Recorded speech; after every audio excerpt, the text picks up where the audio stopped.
That's how we're gonna do it.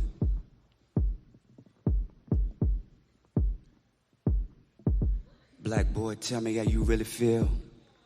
I just wanna build with you. Black girl, tell me how you really feel. I just wanna keep it real with you. I wanna live better, eat better. I wanna love better, sleep better. I wanna feel so aligned, sublime. One time for the state of mind, 2 times for elevated rhymes. Know I architected when I lay design. I drown noise out of the clear blue. I sit, twist the threads of said silence. That's an heirloom. I am the shepherd, I shear sheep. Still fleece funds from the have-it-alls to the matadors who sidestep the bull beautifully to that applause. Around rappers, a higher caliber catalog shines, reminds I ain't coming to flatter y'all. I spark chatter, dark matter, the sharks scatter on these dark waters. Who walk taller, who barks orders? God body, guarding what all the laws taught us. Not a peer, it's rear, they veer near. I pierce deep, I'm revered, my steps remain clear with fierce sweeps. Not a man here who could censor me. I'm on the pier, Elohim with the energy. Black boy, tell me how you really feel. I just wanna build with you. Black girl, tell me how you really feel.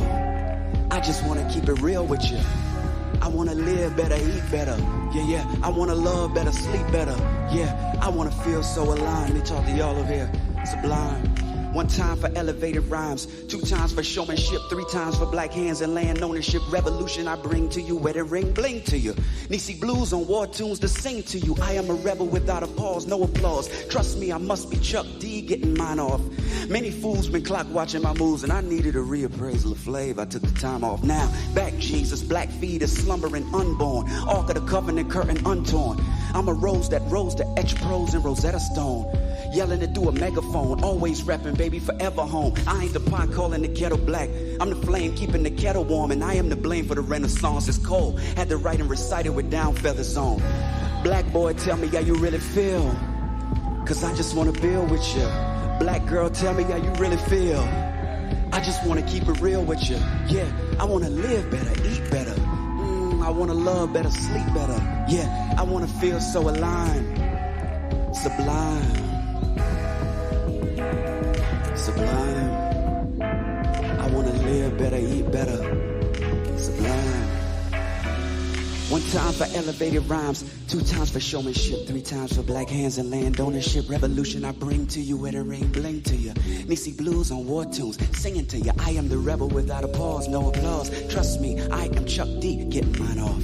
Many fools, they clock watching my moves, and I needed a reappraisal of flavor. Took some time off now. Back Jesus, black fetus, slumbering unborn. Ark of the covenant curtain untorn.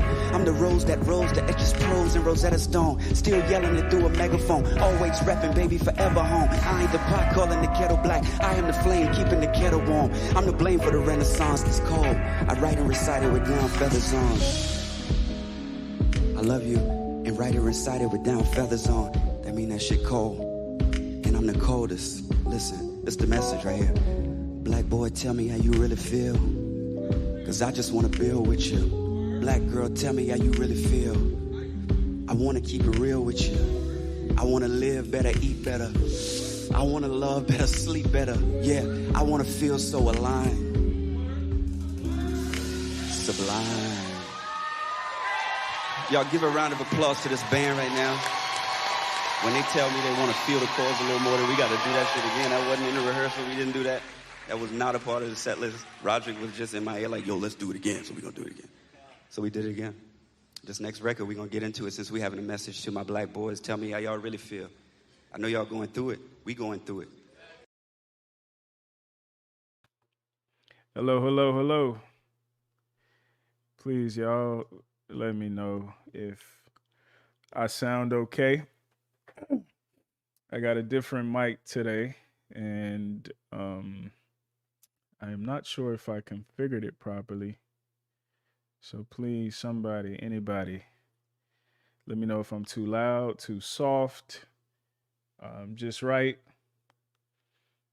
If I need to move it in any way, if I need to increase the gain. What's going on, y'all? What's going on? Yes, it's been a while. It's been a while. Loud and clear. All right, cool. Is it like clean though, or is it muddy a little bit? We have much to discuss. I know the thumbnail is the thumbnail and the title might be a little confusing. I promise I'll explain. All right, perfect. And then the second thing, I want to try something new today. So I found out you can go live simultaneously on YouTube and Instagram. So I've got the Instagram queued up. Um, Ironically, we have a larger following on Instagram now than YouTube. Yeah, so yeah, we got to incorporate that momentum. I know I've been away from the game for a while. I will explain. I hope you guys have been well. Um, I There's a new space. I moved. Um, that happened recently. So yeah, I'll get into it. But before that, um, let me connect the Instagram. Also, as always, if you want to support the ministry, please hit us up on Cash App, become a member on Instagram, or um, you can also super chat in that order. So Cash App the best is the best path because that goes directly to the work. Um, but if you do it through Instagram, Instagram has to take their cut. I mean, not Instagram, I'm sorry. YouTube has to take their cut. But yeah, I have my phone next to me, so all the Cash Apps will be shouted out. If you're interested in being a channel sponsor for this stream, just hit up the Cash App, and the brother with the heaviest donation, the brother or sister with the heaviest donation will be our channel stream sponsor for this evening. So yeah, without further ado, let us get the 120,000 people notified on Instagram that we are live, and hopefully they can join us over here. It's weird, to be honest with y'all. What's up, everybody? I just connected the Instagram, so if you're joining us from Instagram, welcome. I know you guys have probably seen my face in some of the clips. My name's Alan. If you are new here, if you would like to watch this stream full screen, and especially if we decide to move it over to Patreon, or if you want to hop on and have a conversation with me live, click the link in the bio and it'll pull up our link tree and click YouTube. And the first thing you'll see on our YouTube homepage is this stream. And once you're there, you'll see the link to join me pinned to the top of the chat. If you want to just type, chat, you could either do that on Instagram. I probably won't see it. In order to do it on YouTube, you would need to become a channel member. I believe our lowest tier is $3 a month, so consider supporting. But yeah, anybody can click the link in the bio and join. So halfway through this stream, I'll start bringing people up. Let's chop it up. Let's have a conversation. Before that, I have some things to cover. The people on YouTube know that I have been away for a little bit. I've been recycling some of our former material, thinking of ways to maximize what we already have before we move forward with new productions and new projects. So if you haven't already, YouTube is where it's at. Instagram is just to get y'all to YouTube, but now Instagram has more people than the YouTube, so we want to change that. So if you're watching, please click the link in the bio, go to YouTube, click subscribe for one, watch some content. Everything that you see on Instagram is on YouTube or it's on Patreon, and eventually, we're gonna move to live events, and those clips are also going to be on YouTube and Patreon. So that's my quick spiel. All right, so now the focus is back on YouTube, people. Welcome. Appreciate y'all joining me. I know it's been a while. I'm not dead. I haven't given up. But I had to take some time to reconfigure or recalibrate myself and what it is that I'm doing. generally in life, but more specifically with We Need to Talk with YouTube. Um, yeah, S Ed, shout out to you. Um, this channel, to a degree, wouldn't be possible without people like Miss S Ed. So shout out to her. Thank you so much for everything you've done. Same goes to Paul. Same goes to all the day one supporters. Appreciate y'all so much. Um, but yeah, I kind of took a mini hiatus, but if you've noticed, I still post um, clips on YouTube from either older interviews or older um, uh, case studies, revised. But some of the long, like really long form content, I've been trying to make it more bite size. I thought about doing it with the second channel, but I decided, okay, let me just do it on this channel for now. Also, you'll see on the homepage of YouTube, we do have a second channel. At some point, I'll start divvying up some content specifically for the second channel. Right now, on the second channel, that's where you'll find We Need to Talk Comics. It was a brief animation series that we might revive at some point, but it's these same conversations, just animated. But yeah, I've been planning for um the Table season 2. We're considering a new city. um the first season, which is what grew the Instagram to what it is today, with 120, I don't know, 121,000 people. The first season was shot in Spartanburg, South Carolina. Um, and the second season, I'm thinking about either Atlanta, Georgia, or I'm thinking about Charlotte, North Carolina. So if you are interested, again, click the link in the bio. You'll see a button that says casting call. Click that. Send me your information. And yeah, sign up to be part of the roster. Let me know what city you're in or what city you have a preference for. And that really helps in making the decision of how we move forward. So the new content that's going to be coming is probably going to primarily be more group oriented discussion, which was my foundation, which is how We Need to Talk started back in colleges.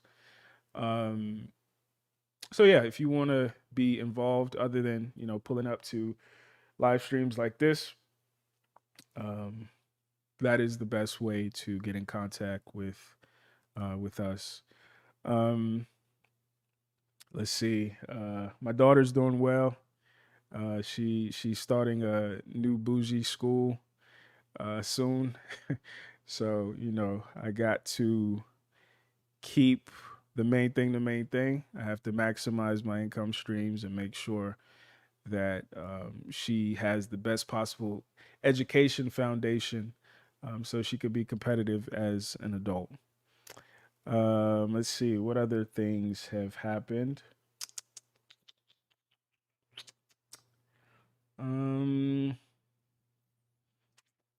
yeah, I don't. Maybe when y'all start calling in, y'all could ask me questions. But yeah, those are the main, I guess, updates that I have. But I stayed away, I guess, at this point, or till this point, because I started to get the feeling that um, the initial mission of We Need to Talk, at least on YouTube, wasn't being.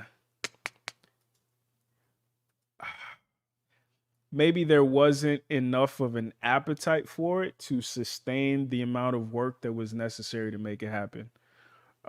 And what I mean by that, and I've talked about this before, but YouTube, uh, in particular, content in general, is reactionary, right? It's very much fueled by emotion. It's very much fueled by hyperbole. It's not fueled by balance. It's not fueled by the things that I care about.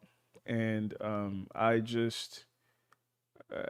I grew tired of the amount of work that was necessary to produce a podcast, to set up an interview, because whether you guys know this or not, but from the filming to the editing to the casting to the location, it's all me. It's my money with the help of my supporters here on YouTube, Patreon. um, but it's all me as far as production, post production, casting, all that good stuff. So to put out this work that is work and to have it outshined or overlooked for reactions, it was frustrating, right? I've talked about how we have an interview on the channel. Actually, the young lady who was on the interview is actually watching right now. That particular interview, I think it was 4 parts, but the most it got in views was like 8,000 views. And then you have another brother, which I appreciate the brother, nothing against him, but he does a reaction to my video with a smaller audience, and his video, which is a reaction to my video, gets about 10 times the viewership than my video got, right? And you also have examples even on Instagram. The clip that a lot of y'all who are watching on Instagram have probably seen when I said men love more authentically than women. The same thing has happened with that clip. If you click off of this and you go to Reels, it's got about 6.8 million views, which is great. It's wonderful. But then you have another brother. Again, nothing against him because at least he gave credit. But he has a smaller audience than me. He didn't even react to it. This was a repost of somebody else reposting my video. They turned it black and white and they put different music on it and they removed the subtitles and the tags and everything. And his video has 15.7, I believe, last I checked, views. It's a video of me, right? So things like that over time, especially when you are the one in the trenches putting in the work to produce and edit and source and script and everything that's necessary to make quality visual, audio-visual content, it becomes frustrating. And I got a job. I work too. So this isn't. I'm not a YouTuber. This doesn't pay my bills. This is something that, because of the support that I've gotten in the past, has subsidized some of the financial investment that's necessary to make this happen. I know even the video might look a little different today because usually I use the laptop or I use my phone since Apple allows you to use your iPhone as a webcam now. But the camera that's shooting me is a $5,000 camera. Like this stuff is not cheap. And not to even toot my own horn, but from a quality standpoint, the depth of analysis, the way that we cover these topics, the way that we analyze and dissect these topics, the people who are being successful in social media, on YouTube, are not doing that, right? They're giving you hyperbole. They're giving you reactions. They're giving you emotions. They are mad with you, right? They're not encouraging you to think. They're not encouraging you to consider nuance. But that's what wins, right? So I took a hiatus primarily because I was just sick of it, right? So ironically, in that time, the Instagram has grown to what it is. So that's a blessing, I don't take it for granted whatsoever. So now it's just a matter of how can we retool, how can we refocus, and get back to the reason for all this, the reason for We Need to Talk back in 2013 all the way to now, which is trying in a small way and then hopefully an impactful way to reframe our community's perspective on our internal divisions, whether that's the Africa and African American split, whether that's the rich and poor black split, whether it's the light skin, dark skin, or now more particularly the gender split, right? That's what we've been focusing a lot of the conversation on. But it's really, I've said this multiple times, it's really a ploy to get us back on topic and um, making sure that we're keeping the main thing. And in my opinion, the main thing is we don't repair our circumstances, our situation as black folks on a global level unless we have some level of internal cooperation, right? Unless we have some level of understanding, ability to network and work and pool our efforts for productive purposes. So that's the whole point of this. Um, but yeah, all right. So let me get to my notes again. If you're watching on Instagram, leave Instagram and go to YouTube, please. Subscribe. You'll see a link once you find this stream. When you click the link to our YouTube, this stream will be the first thing you see because we're live right now. Um, but you'll see that you're not able to comment unless you are a channel member. Consider becoming a channel member. But if not, at the top of the stream, oh, I didn't even pin it. At the top of the chat, you'll see a link. After halftime, I want some of you guys to come up. Let's have a conversation as we typically do. I don't like just giving monologues, but I want to talk to people. So yeah, if you are watching on Instagram, if you're watching on YouTube and you're interested in talking, you can go ahead and click that link now just to, get in line first, or you can wait until that time. But yeah, appreciate y'all. The topic of tonight's conversation, and I took notes. First thing on my notes is sorry for my absence. That's part of the title. The title is I owe y'all an apology. The thumbnail is a balloon man standing in front of the words Passport Brothers, and it'll all make sense. Obviously, I want to touch on the Pop the Balloon show phenomenon. I did a ride along video about it a little while ago, so y'all feel free to check that out. But I want to go a little bit more in depth. My thoughts. I'm not gonna lie, I'm addicted to it with everybody else, especially Arlette Amuli. I hope I'm not saying her name wrong. Especially her version for different reasons. And the other thing I'm sorry about is my stance on the Passport Bros initially. And this is a bit tongue in cheek, right? Like I don't necessarily take back anything that I've said about not being a fan of the Passport Bros. But last month, for the first time in probably,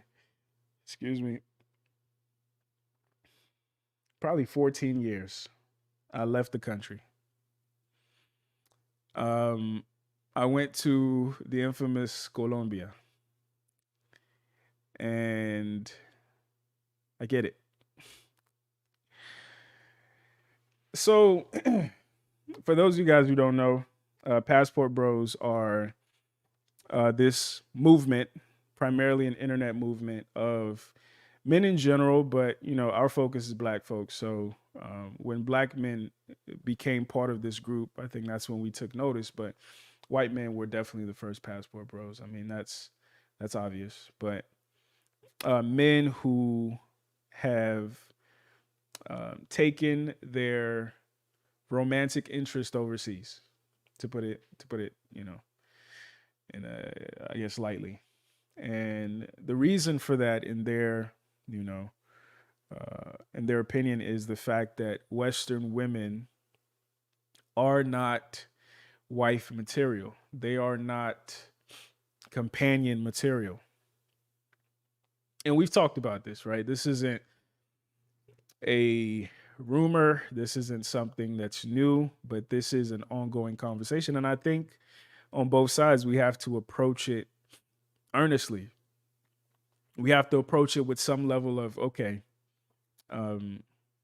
let us investigate this. Let's not just dismiss it. Let's not just, fixate on whether or not it's true, but like let's investigate. Is there merit to what this means, right? And like I said, I went to Colombia. Um, One of my brothers, he primarily lives in Brazil, but he goes back and forth from Brazil to Colombia. He travels a lot. And, another one of my brothers lives in Texas. So we all met in Colombia. We went to Cartagena.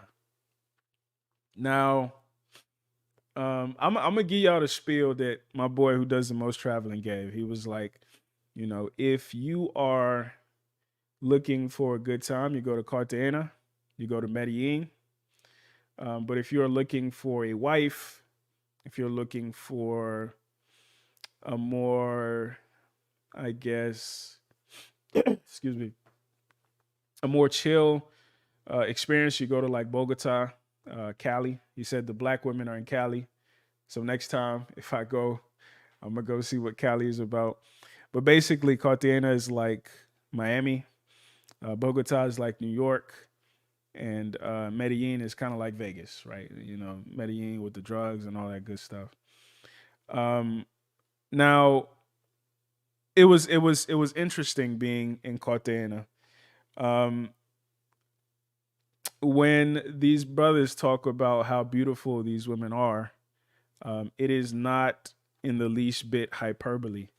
These women are gorgeous, and it's it's sad because the rebuttal that often comes with that, at least from women, is, well, they're all prostitutes. And at least in Cartagena, that is not far from the truth. Um, if a girl was, first of all, if she was a an 8, if we're using the number scale, in America, she might be a 9, she might be a 10. Like this is how the level of competition is different. And this is all while also understanding like some of these women are single mothers. Some of these women, you know what I'm saying, have come from terrible backgrounds, but they are gorgeous. My theory is, in scarcity, you don't really have control of much. But what you do have control over is mating, right? And whatever you do have control over, you might lean into it. You might overindulge in it. And I think cultures where the economy might be bad, but you find that the people are beautiful, I think that's because, well, let's focus on this vanity that we can control. So you have men and women selecting for beauty, and beauty begets beauty, at least physically. So yeah, these women are gorgeous, but uh, the average gorgeous woman, at least from my observation in Cartagena, was a prostitute. Just saying it bluntly, she was a prostitute. Now, the other thing to consider is a lot of women here using that as a rebuttal. It's almost like an open and shut case.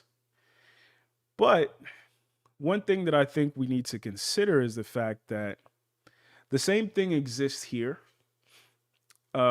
But the difference is, I'll put it like this: Western prostitutes don't always know that they're prostitutes. Um, they might code it, and you see these themes come up in shows, even like Pop the Balloon, but they might code it with a man has to make a certain amount of money, has to pay all the bills, has to pay my bills, has to take me to this place, or buy me this, or provide me this level of experience in order for me to insert thing here, which is essentially prostitution. It is an exchange of goods for the goods. But I think in other places, they're a bit more blunt, they're a bit more overt about it. But the other thing I noticed too is like, even though a lot of them were prostitutes, and like I said, they were they were the kind of gorgeous where you're like, I understand Drake. You know, when people joke about Drake trying to save strippers in the club, like this, that's the level of gorgeous these women were. But, you know, with living hard lifestyles, with especially, you know, being a part of this particular trade, at least as a man, if you know what to look for, you can look at their eyes and you can see that, yo, she ain't there. She's not there. But again, like I've talked about, I think a lot of us as men, we primarily look at women through the lens of consumption, right? So we don't consider if she's actually there. And I mean that like literally or figuratively, right? Like if she's literally there, if she's, you know, mentally there, or if she's there for us, right? You know, me personally, maybe it's a pride thing, maybe it's an ego thing, but like, I can't see myself at any point indulging in, you know, soliciting that service because I take pride in knowing that the woman wants me, right? But I also understand brothers who do. It's simpler. It's a more overt uh, exchange versus this more covert Western exchange where it's the same exact thing, but there's this sense of entitlement of you're supposed to do all this and you're not necessarily supposed to get anything in return. Like, you know, one of the popular clips on the channel and videos is the young lady who talked about, you know, if you can't take me on a $300 date, blah, blah, blah, blah, blah, right? Um, so, you know, one of the things that was interesting is like me and my boys were at a restaurant and it was like a restaurant that was indoor outdoor and there was a barrier between the indoor and the outdoor that was like see-through. So we were sitting inside and this girl walked up outside. Gorgeous. Titties out, you know, she looked like she just left the beach. And she took a table where we could see her and, you know, sat down and, you know, just ordered her little drink or whatever. And I looked at my boy, I was like, is she one? He was like, yeah. And it's funny because she was looking at us and in a different context, you would have thought, oh man, she's feeling me. Let me go talk to her. Like they're professional, right? They'll give you that girlfriend experience that you're looking for. Um, but yeah, about 2 minutes later, we saw this dude walk up, probably black man, probably 50s, 60s. He walked up like on the street close to the restaurant and he called her over. And next thing you see, they exchanged numbers, set up an appointment for later. I was like, oh man, yeah. And another time we were at a rooftop bar and we are in the walled city. If anybody who's been to Colombia, we're in the walled city and we were kind of overlooking the, I'll call it the track because it's kind of like a track. It was like a roundabout way place. You come in through the wall and then you take a lap. And we would see groups of gorgeous women come in, take laps, like multiple laps. Sometimes they would come around, and they'd leave. Sometimes they'd come around, you'd see them leave with the guy. Sometimes they'll come around, leave with the guy, come back, leave with another guy. Like it was insane. And like I said, they were the kind of pretty that you would look at her and you wouldn't assume at all that she got down like that. You wouldn't assume that she was, for my Nigerians, she was an Ashau. You wouldn't assume that at all, right? And like I said, it was heartbreaking, but it was a very eye-opening experience. And then it got me thinking about, okay, how is this different than the United States? And how is this the same as the United States, particularly in our current, you know, can you pay my bills culture? And like I said earlier, it's different because the self awareness isn't there. The necessity to participate in this lifestyle isn't necessarily there. But again, you can explain it away by I don't want a man who doesn't provide for me, or I don't want a man who can't do these financial stunts to earn my attention. But when you kind of look at some people's track records, it's essentially the same. You know, this guy did whatever you needed him to do at that moment in time to buy you your affection, your attention, your vagina. And then at some point he got tired of it, or, you know, he could no longer afford it.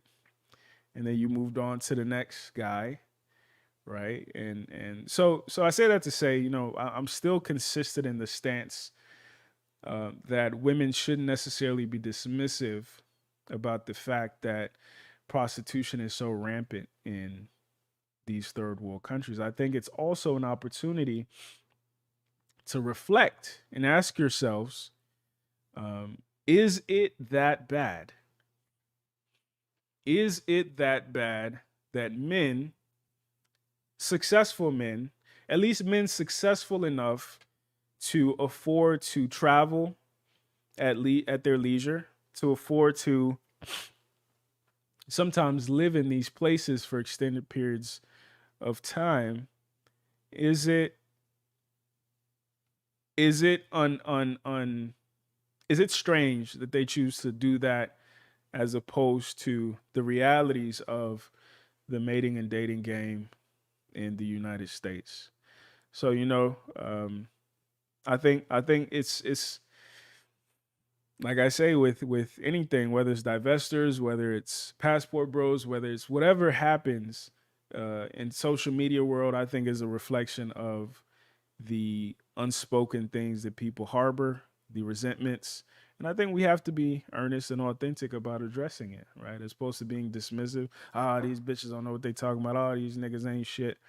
But yeah, I think it's an opportunity. And you know, that kind of brings me to uh to the Pop the Balloon and Find Love show.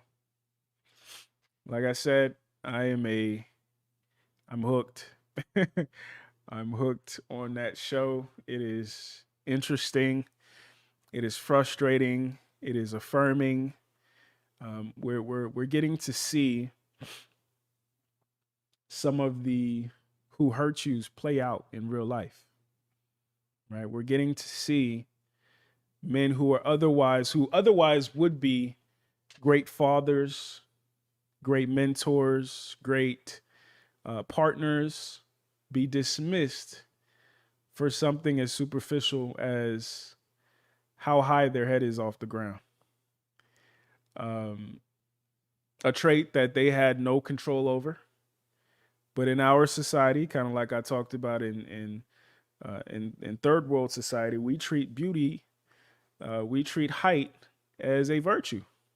We think taller people are smarter, are better, or more capable. We think the same thing about people who have, you know, good bone structure or a certain type of hair gradation. And you wonder why, for Gen Z, for Gen A, even, they are so obsessed with looks maxing, right? Like our generation, generations before us, were obsessed with being the smartest in the room, being the most capable, being the most skilled in the room. But if you are paying attention to TikTok, to social media, uh, this generation is now obsessed over who's the most beautiful, right? And you know, the good news is our grandchildren are going to be gorgeous.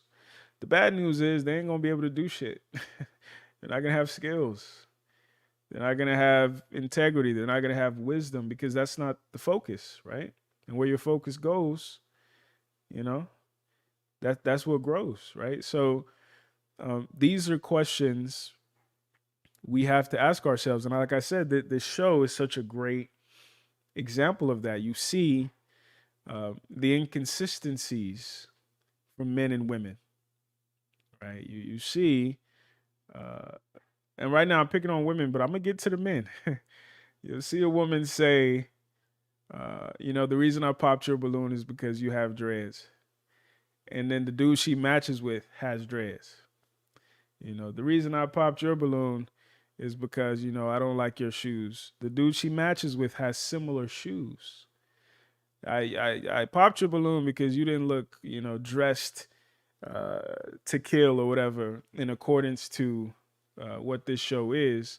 The dude she matches with, or the dude that she likes the most, he came in an athletic fit. So, kind of touching back on the looks maxing piece, like I think we overindulge in, and at first it used to be money. Women don't want a man without money, and then you see homeless dudes get pussy. You see a guy in DC who's homeless say, "Listen, I'm looking for somewhere to stay," and was it 1,500 women reached out to him, willing to give him room and board? So it's not money. Now, let's tell the truth, guys. I mean, if watching Chris Brown charge your girlfriends $1,000 to take a picture with him, if that didn't tell you that it's not about money, like I don't know what else will. And now, the emphasis is looks maxing. If you grow a beard that connects, if your hair is curly, if you mew enough and your jawline protrudes out, you're gonna get women throwing themselves at you, which is partly true, right? You get more at bats, right? It's kind of like, if you ever play pickup basketball or pickup football, if you are the big, muscular, athletic looking dude, you might get picked first. But if you trash, they're not going to throw you the ball anymore. And eventually, word will get around that this nigga, he looks athletic. He got the fit, but he's trash. And I know you guys have seen like some dudes who are objectively handsome. Like even as a dude, you could look at him and be like, you know what, nigga, you handsome. But he gets no women. He gets no pussy, no play, no nothing. Because at the end of the day, it's about those intangibles. And my issue since day one with certain YouTubers has been like, we're not spending enough time talking about those intangibles.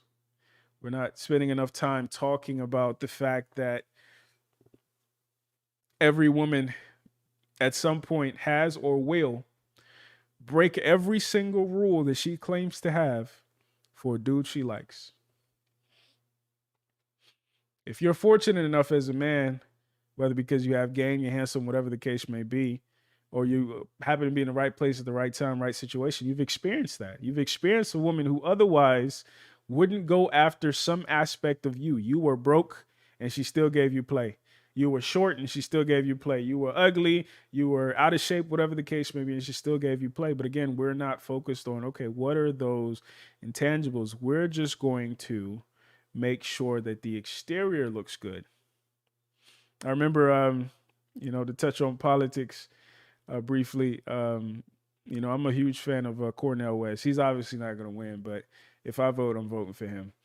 I went to one of his rallies and he was talking about how, certain people, and in the context he was talking about was politicians. He said, basically people talk a good game, but there's no substance there. And he said this quote that I love. He said, peacocks strut because they cannot fly.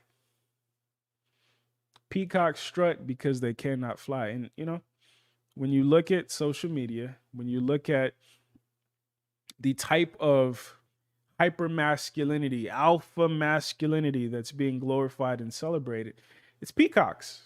It's peacocking. But it's not remotely sustainable. But again, we're not having that part of the nuanced conversation. We're just talking about, okay, let me rack up the amount of pussy that I get in my lifetime as if it means anything. It doesn't. Let me rack up. Back in the day, it was racking up phone numbers. And then you realize, yeah, you got 50 phone numbers, but only 10 of them responded consistently. So what was the point? And the time and effort that it took to accumulate all these fruitless at bats, right? But yeah, going back to the show, Uh, First of all, and I said this in the ride along, uh, most of the people who are going on that show don't give a shit about a relationship. Let's just keep it a buck.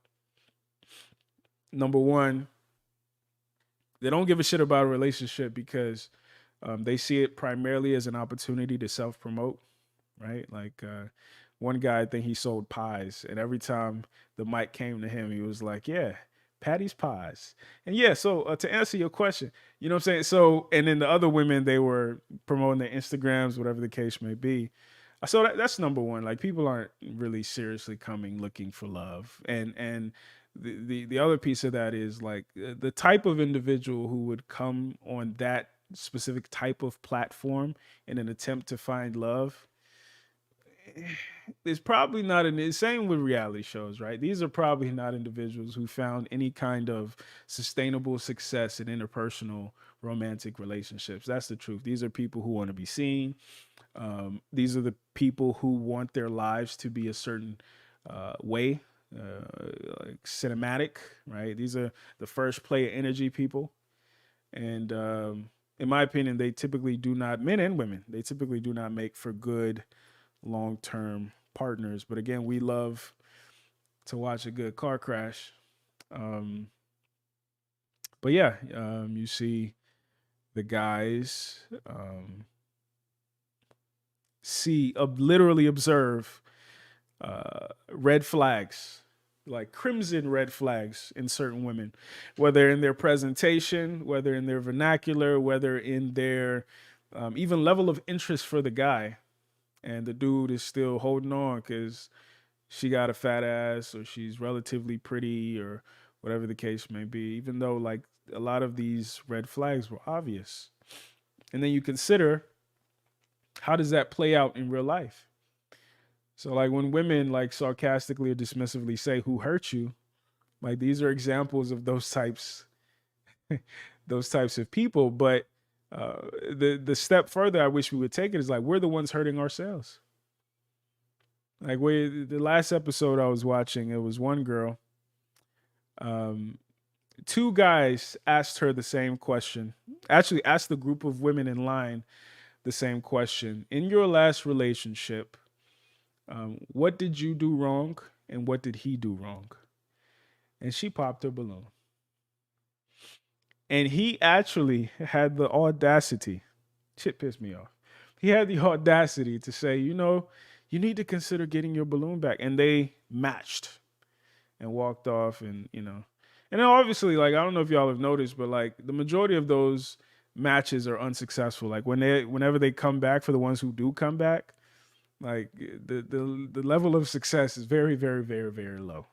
And even the ones who are successful, I kind of look with a side eye, like, you sure about that? But she literally refused to answer the question that was an earnest attempt by two men to just say, okay, does this woman have self awareness? Is this woman accountable? Or does she think she's God's gift to everything? Does she think she's benevolent? Does she believe that whenever bad things happen, she's simply the victim of it and not a participant? And the fact that she wasn't even willing to acknowledge or dignify his question with an answer should have been like interest lost immediately. But again, men, when we're attracted, when we, you know, like a woman or whatever the case may be, we have blinders on. So like a lot of us, when we, you know, I see dudes complain about she did this to me, she did that to me, and I watch scenarios like this when it's like obviously she's going to do that. Obviously she when imagine having a conversation 6 months down the line with this woman. This was her best foot forward. It's only gonna get worse, my boy. Like this is something that I am so it's so frustrating. Like, yo, the best you're going to get of a person is who they are when you don't know them that well. So when they're misbehaved, ill-mannered, dismissive, belligerent, while you guys are strangers, what the fuck do you think they're gonna be when there's some familiarity, when there's some investment, when you got, you know, two kids together, when you then validated her with marriage and all that good stuff? What do you think is gonna happen? Another dude, and I I brought him up in the ride along video as well. A fellow Nigerian brother disappointed the fuck out of me. I can't remember his name off the top of my head. He's got dreads. Um, he's like he's got a bunch of followers on Instagram. I think he's a dog trainer. Got some money. Seems like he came from a good background. He talks about his dad a lot. The first episode he was on, he he as he put it, he sold himself to this young lady who all she had was looks. But if you watch that particular episode for 2 seconds, you could tell immediately that she's vapid. She Her answers were shallow. And a lot of times people will assume this fake veneer of mystique, right? Like I'm just being an enigma. But like you paying close enough attention and you realize there's nothing there.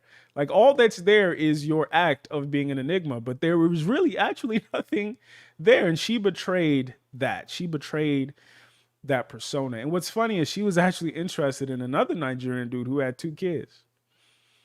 But he was he was a trainer, so he had a good physique, he was tall or whatever the case may be. And this guy, past the fact that she was vapid, he didn't even take into account the type of man that she was actually more interested in than him, but he sold himself talking about his big house and his pool simply because he wanted to win because he thought they looked good together. Come to find out that they matched, sure. That relationship didn't work. She stopped responding. Same brother comes back on the show. Matched with another woman who she didn't seem as vapid as the first one, but he matched with her simply because he liked how she looked. This motherfucker took this woman in less than a month. I think they matched, and then in a month he took her to Greece, all expense paid trip to Greece. And it was a 7-day trip. On day 5, she texted him randomly after a small argument and was like, I'm going to the airport. Now, unfortunately, when I'm listening to some of these red pill manosphere conversations, unfortunately, I have to be honest, it's a lot of these guys. And the thing that racks my brain is like, this is a good looking dude. He's got money. He's tall. He's got dreads. His beard connects. All the window dressings of a man who would be, he even dances, does salsa and shit like that. All the window dressings of a man who would be successful with women are there, but yet and still, these are the experiences he's having. So like when if he was to come and start talking about, yeah, man, these bitches ain't shit, I'm not gonna listen because they're not shit because you validate them. You subsidize they're not shit. You're the reason why she believes she can behave any way she wants to behave because another nigga like you is gonna be there to save the day. And simply because her mom and dad's genetics gave her titties, an ass, and a symmetrical face, make her think that she's God's gift to the world. Like, this shit is ridiculous. But again, oftentimes we spend so much time talking about how women are this, how women are that, without talking about how we are the ones who validate that. To juxtapose that with Colombia, for instance, my boy was telling me, part of the reason why these Colombian women relative to American women are so feminine, so docile, so soft is because they are afraid of their men. Their men are economically, emasculated. Their men know what their women are doing. Their men in some way, and you would kind of see how the economy worked. The brother was probably selling CDs or selling stuff on the street. The dad was a taxi driver. The mom was a massage therapist. The daughter is probably a prostitute.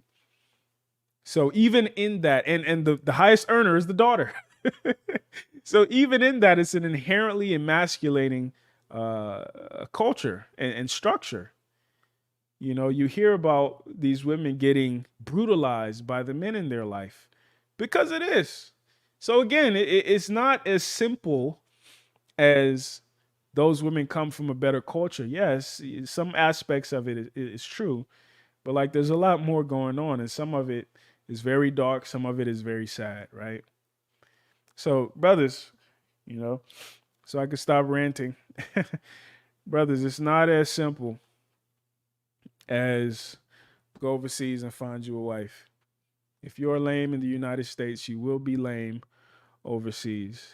You have to first look at yourself. How do you move? And how have you validated? And I'm talking strictly from a romantic standpoint. How have you validated the women that you complain about?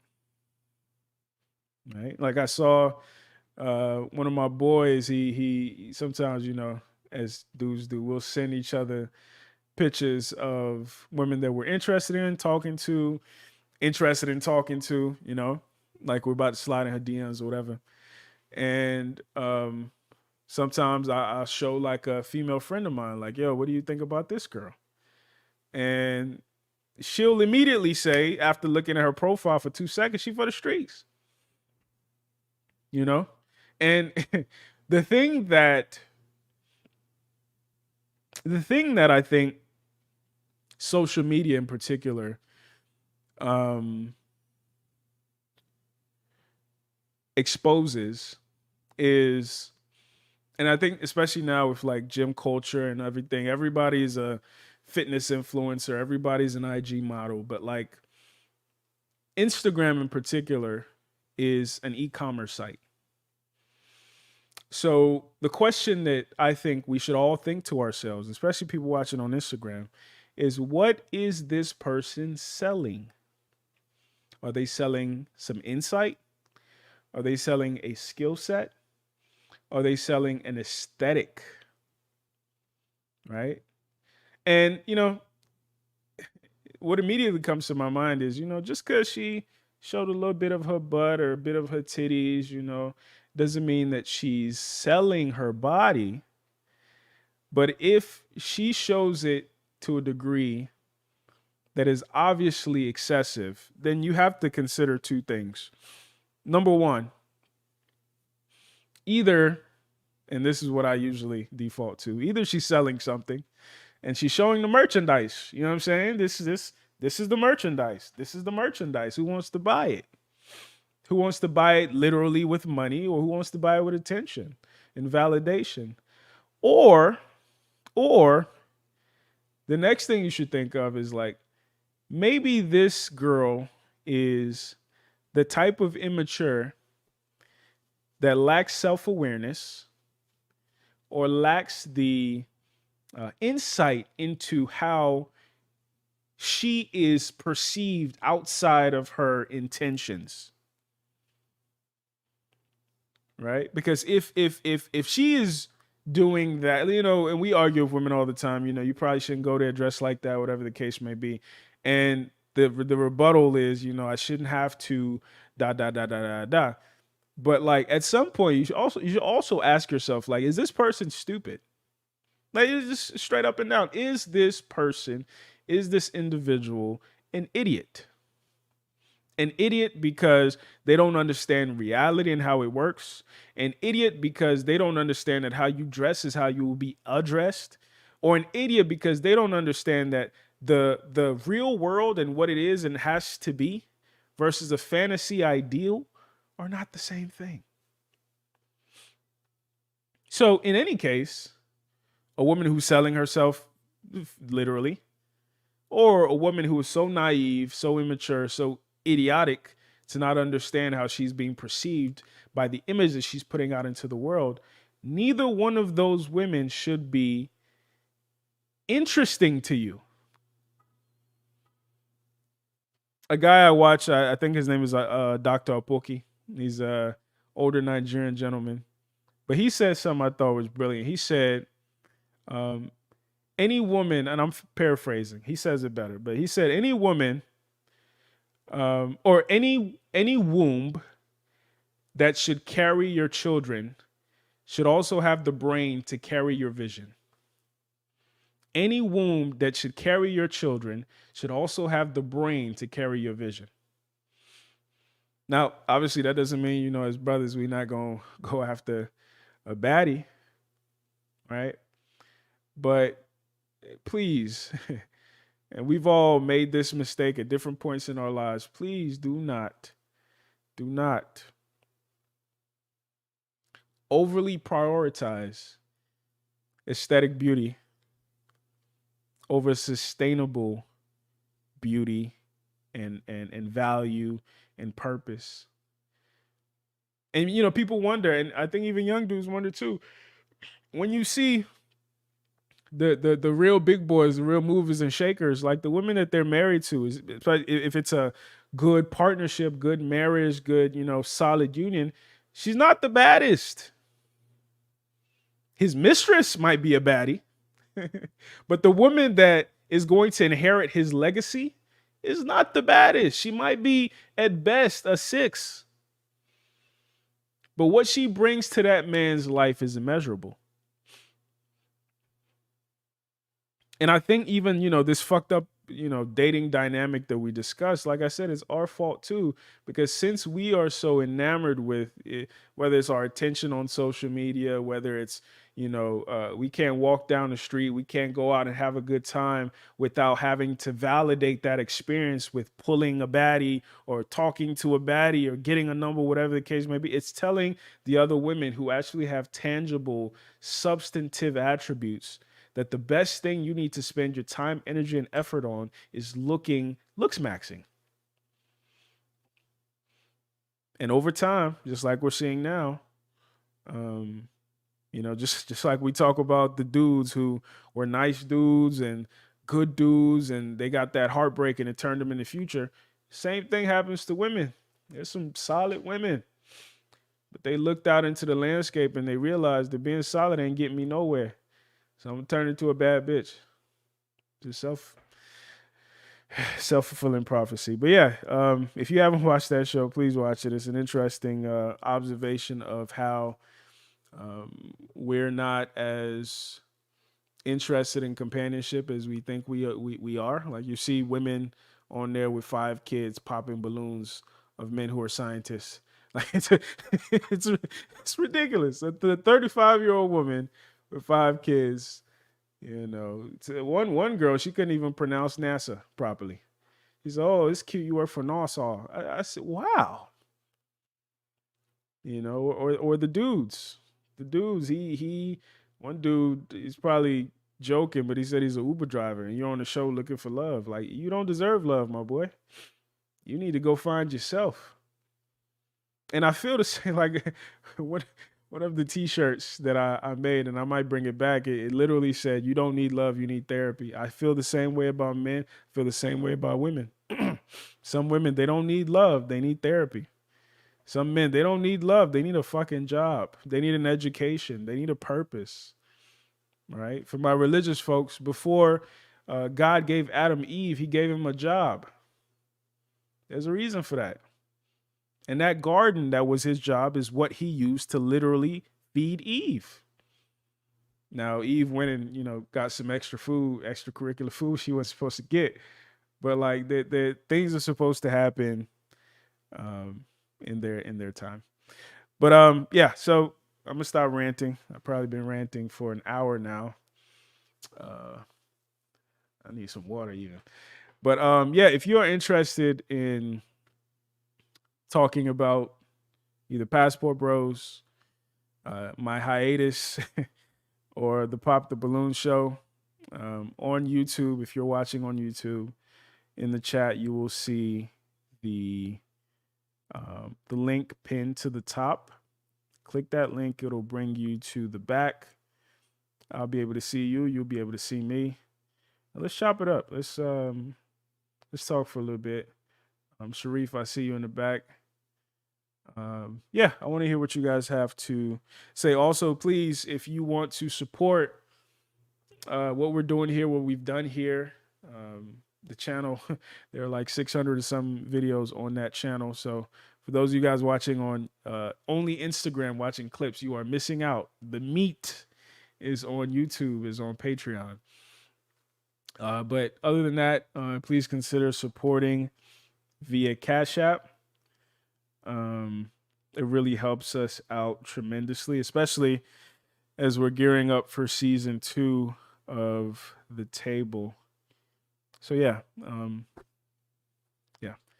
Let me look at some comments and then I'll bring you up, Sharif. All right. Shout out to everybody who has donated on YouTube. Shout out to our new members. Jason says, how is it you skip right over the fact that the women in Colombia are scared of their men? How do I skip over the fact? I think I talked about it. I think I literally said they are afraid of their men. So, you know, the docility that we brag about is not as simple as just a virtue. Like there's an economy that causes this deference that we identify as submissiveness or femininity. All right. Afro says these people are the exception, not the rule, though. Fam, great to see you doing lives again. Elaborate on that. You mean the pop the balloon people? Because I would agree with that. However, I do think that as hyperbolic as they may be in their presentation and their character, they are like a theatrical version of what is happening, right? And I think we shouldn't be too dismissive of what we observe. Pac says, excuse me, women are only complicated when you listen to them. Facts. One of my favorite quotes right now. It was this girl on Instagram, an Instagram clip. She said that, you know, men are very unattractive until you get to know them, and women are very attractive until you get to know them. And I was like, man, that's brilliant. That is brilliant. Even women will tell you the same thing. Africani says, glad to see my man back on these YouTube streets. Appreciate you, brother. Yeah. All right, let's see. We got a Cash App. Reef, appreciate you, brother, with the $50 Cash App. Thank you so much, man. Reef, is this Sharif? Oh, yeah. Shout out to you, brother. Appreciate you, man. I'll bring you up in a second. Appreciate you, my brother. That helps out a lot. Again, if you're on Instagram, pull up to YouTube. YouTube is where we at. I'm just testing this for today. But still, I mean, I appreciate y'all pulling up, even if you hang out on the Instagram streets. All right. Ed, thank you as always for holding it down in the comment section. I hope you got to where you were going safely. All right. Reef, I'm gonna give you the floor, brother. How you doing, man? Hey, what's going on, brother? I'm good, brother. I'm good. Appreciate the support again, man. That means a lot. Thank you. Yeah, definitely, no problem. Yes, sir. So You talk to already me. you Tell me touched more. on so many different things that that I have the same mind of. So right down to you looking at it from both sides. The only thing I would push back on was the last thing that you said about the the some of the good girls because they see men go after beauty. That see that the men go after beauty. That women start to say, you know what, I can just be vapid and just all aesthetic and nothing profound to me because that's what women chase after. But other parts of your conversation is what I want to pull to rebut that. First, when women say that, because women say that to me as well. I mean, that's a common thing. If y'all wasn't chasing after big booties, if y'all wasn't, liking so many of these girls, we wouldn't be trying to look like that. And to that, I say it's a multi-tiered um, sort of rebuttal. But one of them is this: men are visual, right?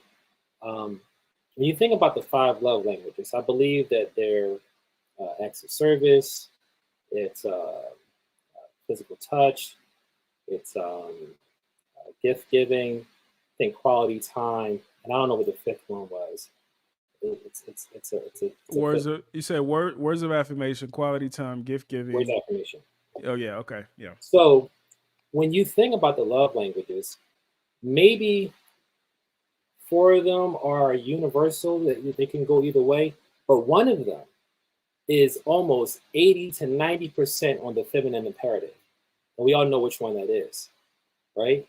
It's gift giving, right? It's the act of sort of they try to change it to also giving gifts as a form of love language, but mainly people use it as a way of receiving gifts, right?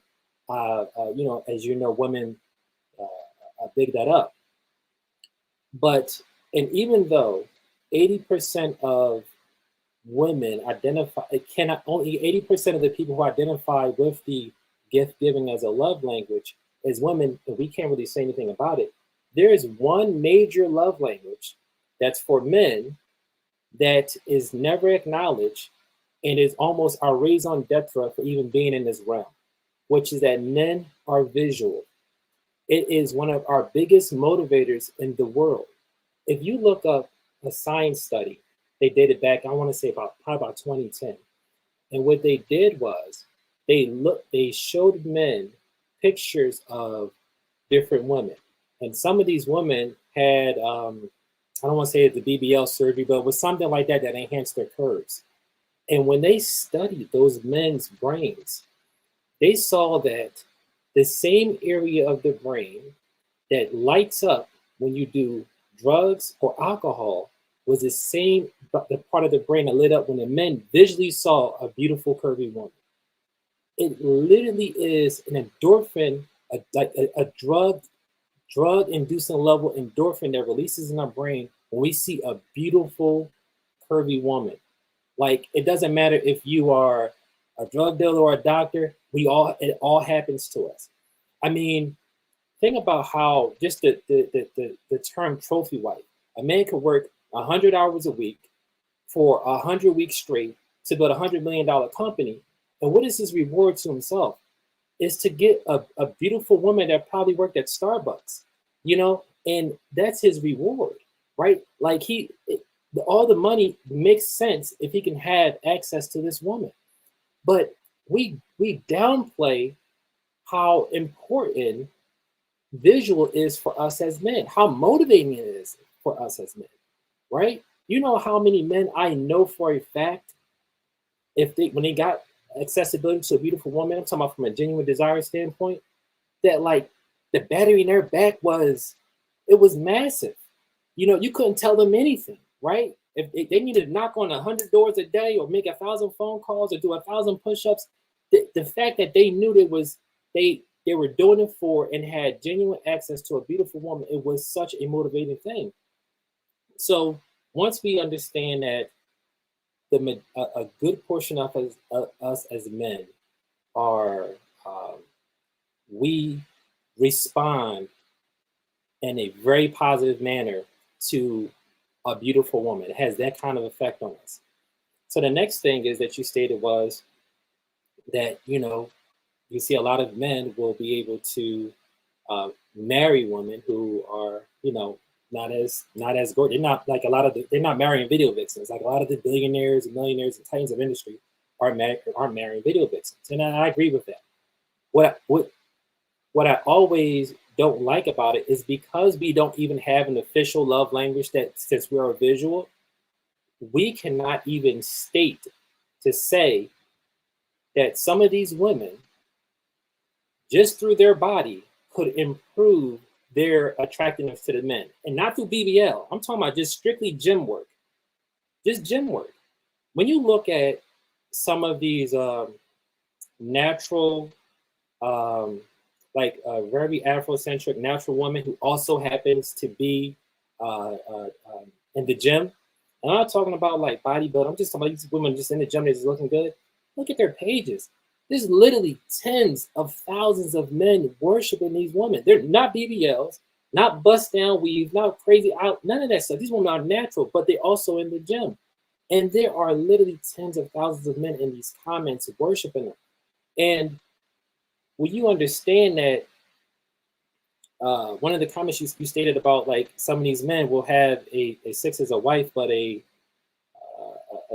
man have a baddie as a mistress. That to me says that if you are going to be a man of value, of some type of means, and you're monogamous, how come the difficulty of monogamy for us as men is discounted, right? So if you're a man and you are monogamous and you are going out into the world as a man of desire or a man of value, that monogamy dumbbell is like 100-pound dumbbell that you have to lift on a daily basis. Monogamy for a woman is difficult, but might only be like a 5-pound dumbbell. And it's offense and defense. Your offense, you're going out there, you're trying to make sure that you don't put yourself in any kind of position to not be to keep your fidelity. But for women, it's not as difficult for them to do that because they don't have as much interest in just men in general as we know through all data statistics. They just believe that the majority of men are not attractive or not desirable at all.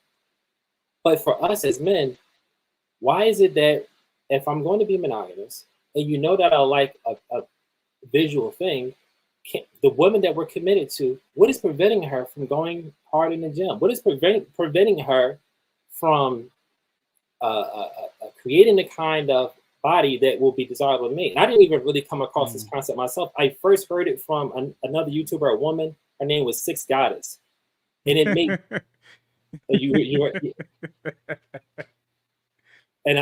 you mean the stripper?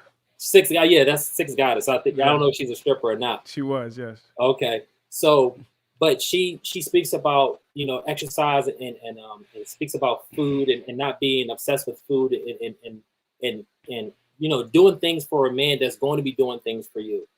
But I feel like us a lot of times when we talk about I think Kevin Samuels used to have the term adjustable six. Mm-hmm. Well, a lot of people fail to realize Kevin Samuels was saying adjustable six is what men want. Like they're okay with that. Like that's cool. Like we like an adjustable six, and they don't like that term. But if you have an adjustable six as a woman, and you are giving her everything that you have, including monogamy, why can't she put the work and reward you for that? Reward your sort of just being a good man of value. Listen, I agree with you. And I think to your point, there are multiple things at play. I think my evidence kind of leans towards like men are not naturally monogamous. So I think that's the first hurdle, right? And I say that because like in Nigeria, we have a term called sea finish. So that means that it's basically like a colloquial term for the hedonic treadmill, the hedonic adaptation. I don't know if you're familiar with that term, but for every great thing that you get, that you acquire, at some point it no longer, it loses its luster, right? Yeah. If you got that car you always wanted for about 2 months, it'll be that car you always wanted. At month 3, it's just a car. Mm-hmm. And you might forget that it's the car that you always wanted until, let's say, your homeboy take it around the block and you see it coming. You're like, yo, that's how I'm pulling up.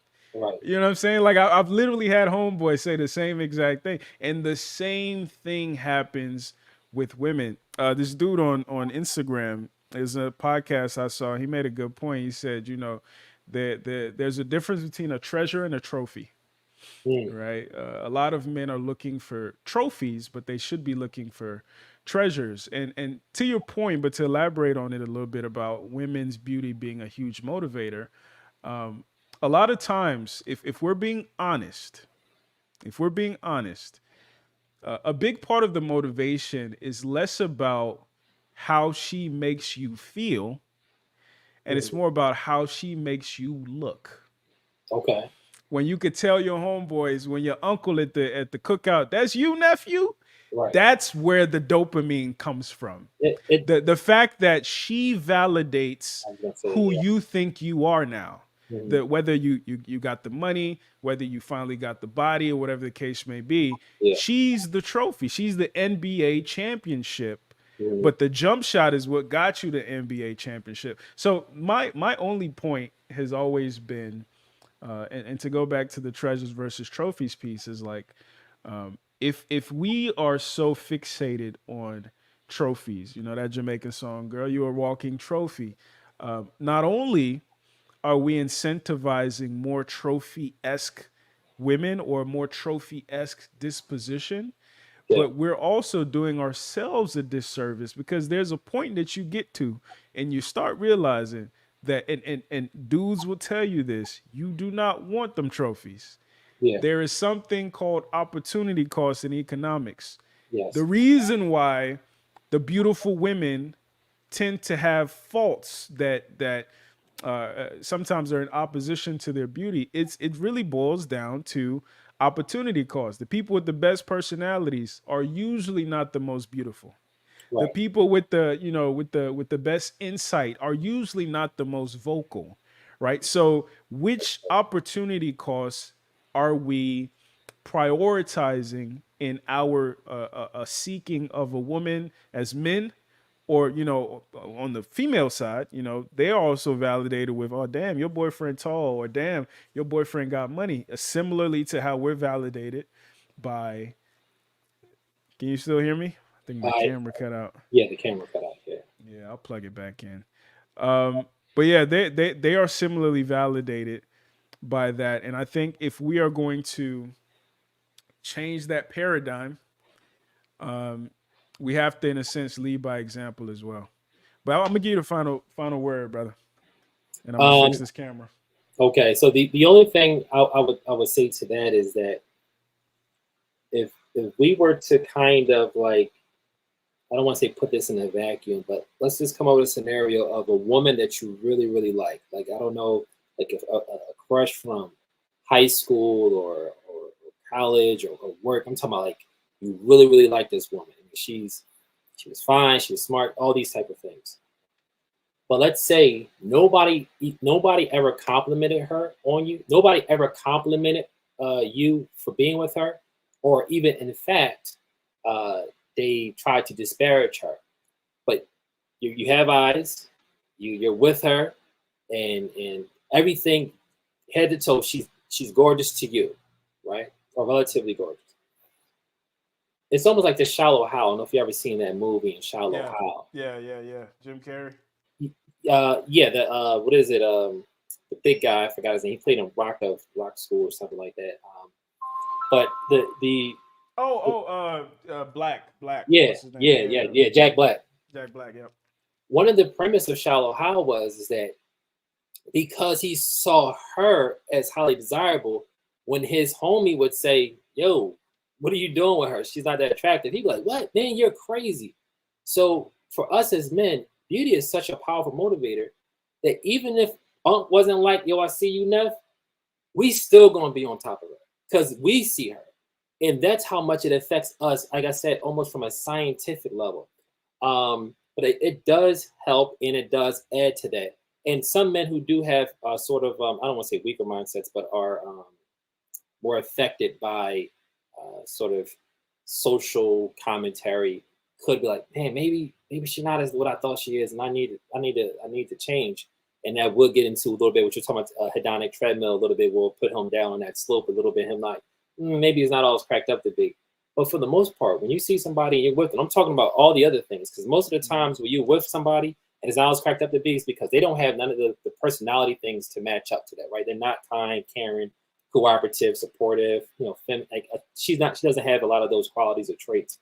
But if she does, and she also meets your requirements visually, it doesn't matter what anybody's saying on the outside. You're going to be like, they're crazy. Like, I know what I like. So, but that's how men, in my opinion, are wired. So even if we have adjustable six, if that adjustable six is willing to and I'm just talking about body related. Just cut, just talking about like neck down. Put the work in the gym, and try to be uh, mainly from a body standpoint, visually appealing to their man. That's all they have to do, and that does. And once again, they already are this wonderful woman. What is preventing them from doing this other part? I'm not talking about bust down. I'm not talking about none of that. I'm not talking about the what is it? The period look. The girls like the period. I'm not talking about that. I'm talking about just neck down.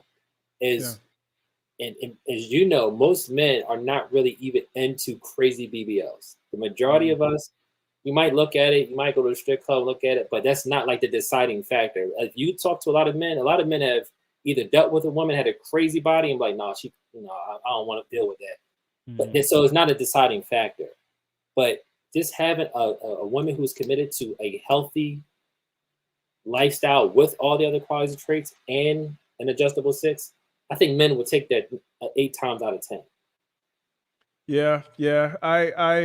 I agree with you. I'm not disagreeing with you. I guess my main point is number one, everybody comes with an opportunity cost. For every benefit that a person has, there's a fault that's attached to it. And I, kind of like, with cars, right? My new dream car is actually a Toyota Tundra. Okay. Now, is a Toyota Tundra? Am I gonna pull up and people be like, "Ah, damn"? No, it probably would have been that Mercedes or that that Ferrari that I used to want, right? But when you start thinking about reliability, when you start thinking about longevity, even when you start thinking about fun, you start realizing that there's a reason why even the people who can afford it usually lease it, right? Because I remember T-Pain was talking about why he sold his Bugatti. He said that his radiator went out and it was going to be $200,000. Like, niggas don't think about the $200,000 radiator when you buy a Bugatti. So similarly, that model that you just pulled, what is her $200,000 radiator? Right.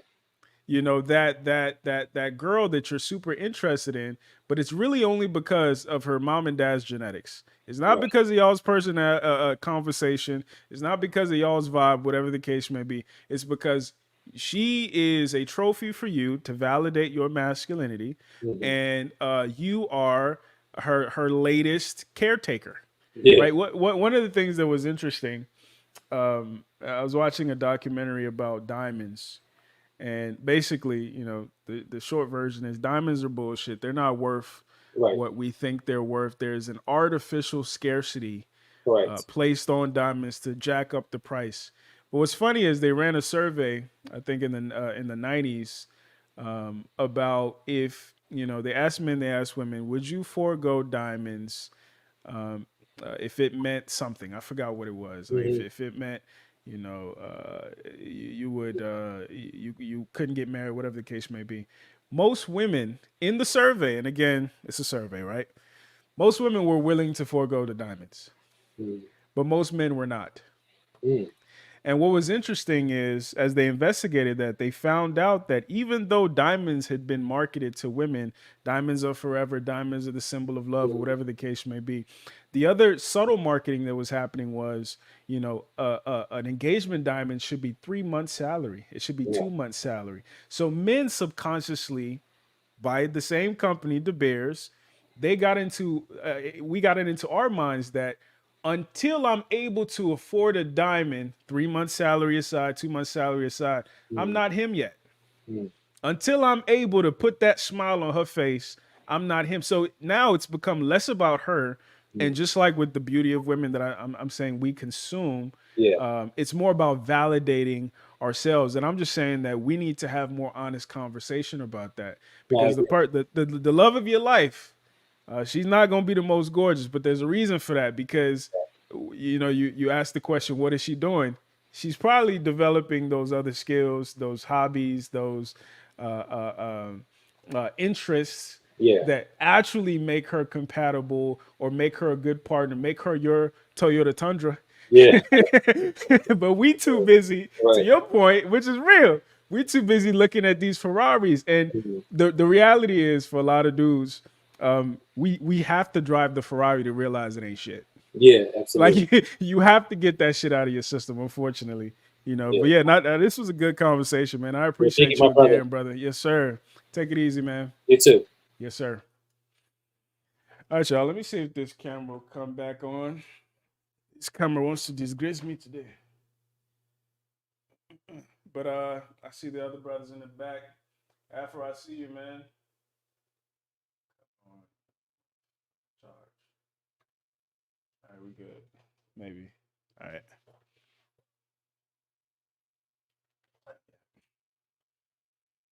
All right, all right, all right. Let me see if I could turn the pretty camera on. Yes, sir. All right. Boom. All right. Afro, what's going on, brother? Yo, what's going on, man? Man, I'm chilling, brother. How are you? Good, man. It's been a while. Glad to see It's been you a back. while. Yes, sir. How you feeling, man? How you living? Can't complain, bro. Like it's Yeah. out here for a black man, but Yeah, yeah. living okay. We got to keep it moving, man. That's all we can do. So, give me your thoughts, man. What I've said a lot. My mouth dry. What what do you feel about whether it's the passport bros shit, the pop the balloon shit? Where are you at mentally? Well, I think this is all representative, right? I think kind of like when we talk about passport bros, it's not necessarily guys who are running away from anything. It's men who've kind of realized the landscape and are looking for something different. There's still like a very small minority of people who are doing this. The vast majority of people don't have the kind of resources that it would take to kind of leave the country to go find a wife or even find people to date. These are just people that are exclaiming that there's something wrong with the situation here. I need to get the fuck away from this situation because it's not good for me. So I don't see anything wrong with people who realize this doesn't work for them. Because like even to your point before, it's like if you're a lame here, you're gonna be a lame over there. But the funny thing is, my lameness is attractive to somebody over there. Whatever you think is lame, because we got to be honest about what is considered lame, especially within our community. It's not necessarily the dude who doesn't know how to talk to women or talk to women in a certain way. It's a bunch of people who have fully choked on this fucking internalized anti-blackness that we don't realize that we have. A lot of the problems that we have in this fucking country, or just as a people in general, whether in the diaspora or even on the continent, is that we haven't realized that we've internalized this thing where we don't like ourselves and we express it in different fucking ways. So someone who's actually intelligent, someone who articulates themselves in a certain way is unattractive. He's a lame.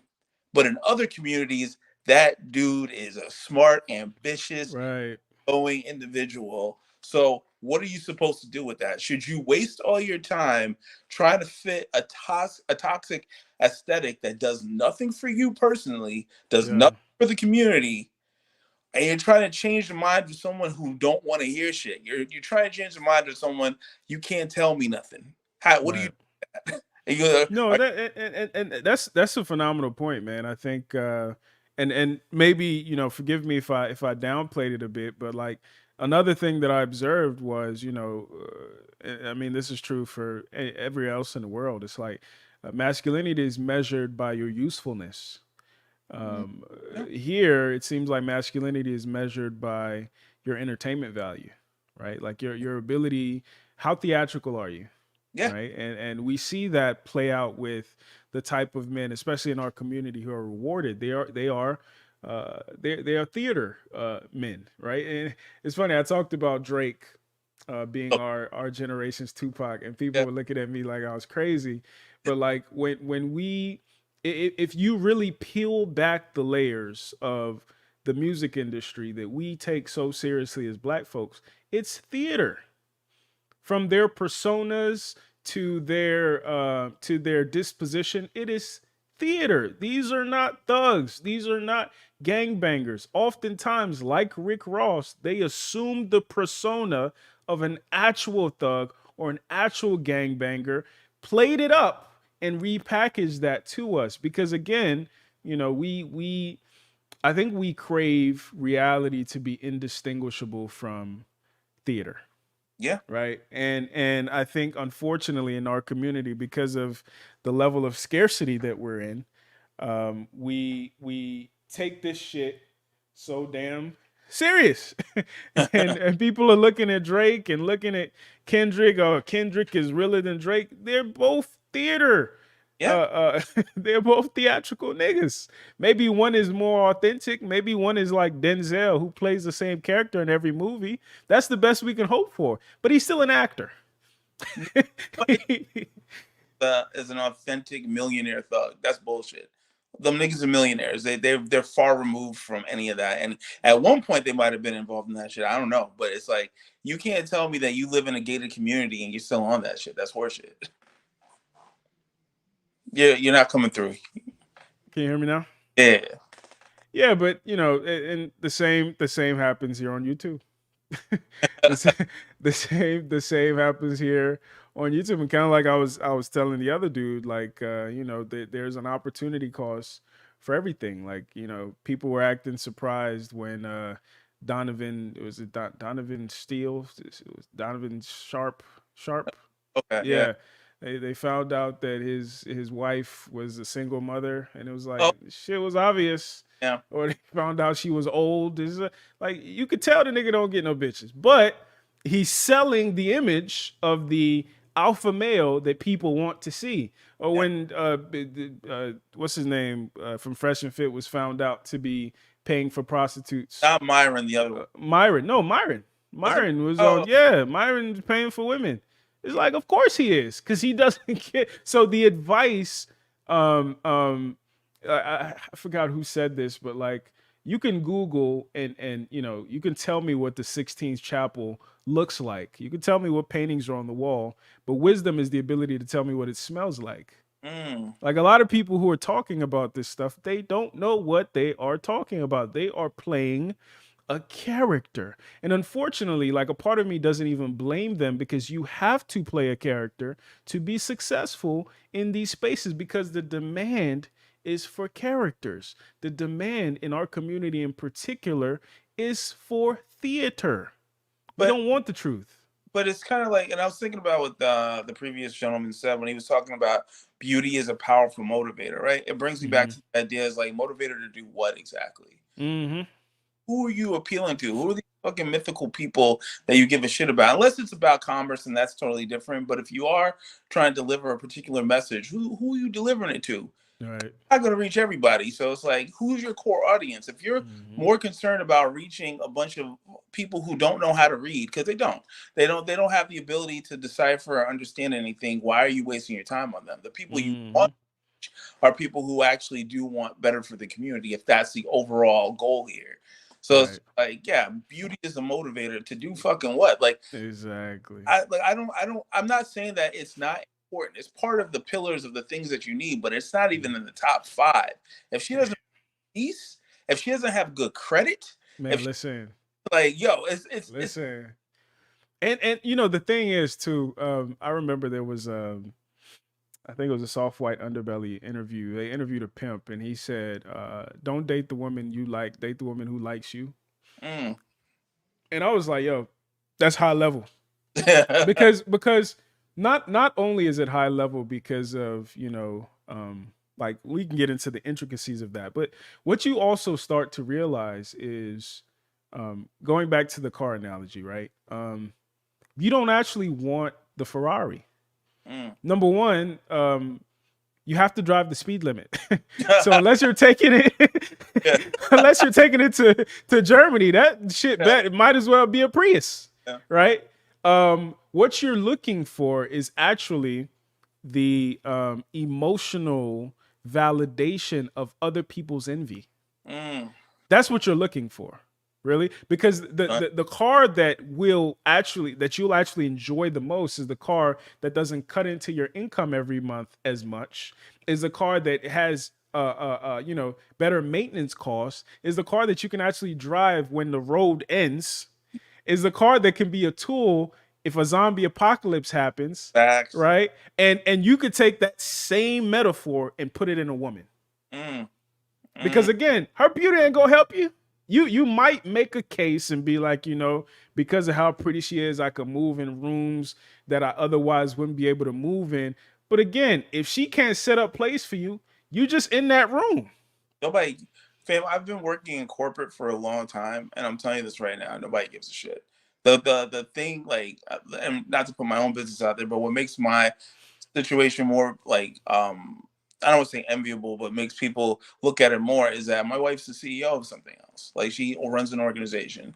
So they want to talk to her. Like they'll go through me to talk to her. And that's what makes her incredibly valuable. And not if she's like I could think of like 5 guys who have gorgeous wives. I don't know their names. I just don't, don't It's that immediate. And the other thing too is like going back to the whole trophy versus treasure thing is like you want to show off a trophy. But yeah. guess what? It's going to be in different hands next year. The NBA championship is in different hands the next year. The NFL championship is in different hands. The Super Bowl, I'm sorry, is in different hands next year. But a treasure, you want to hide it. You don't want to show a treasure.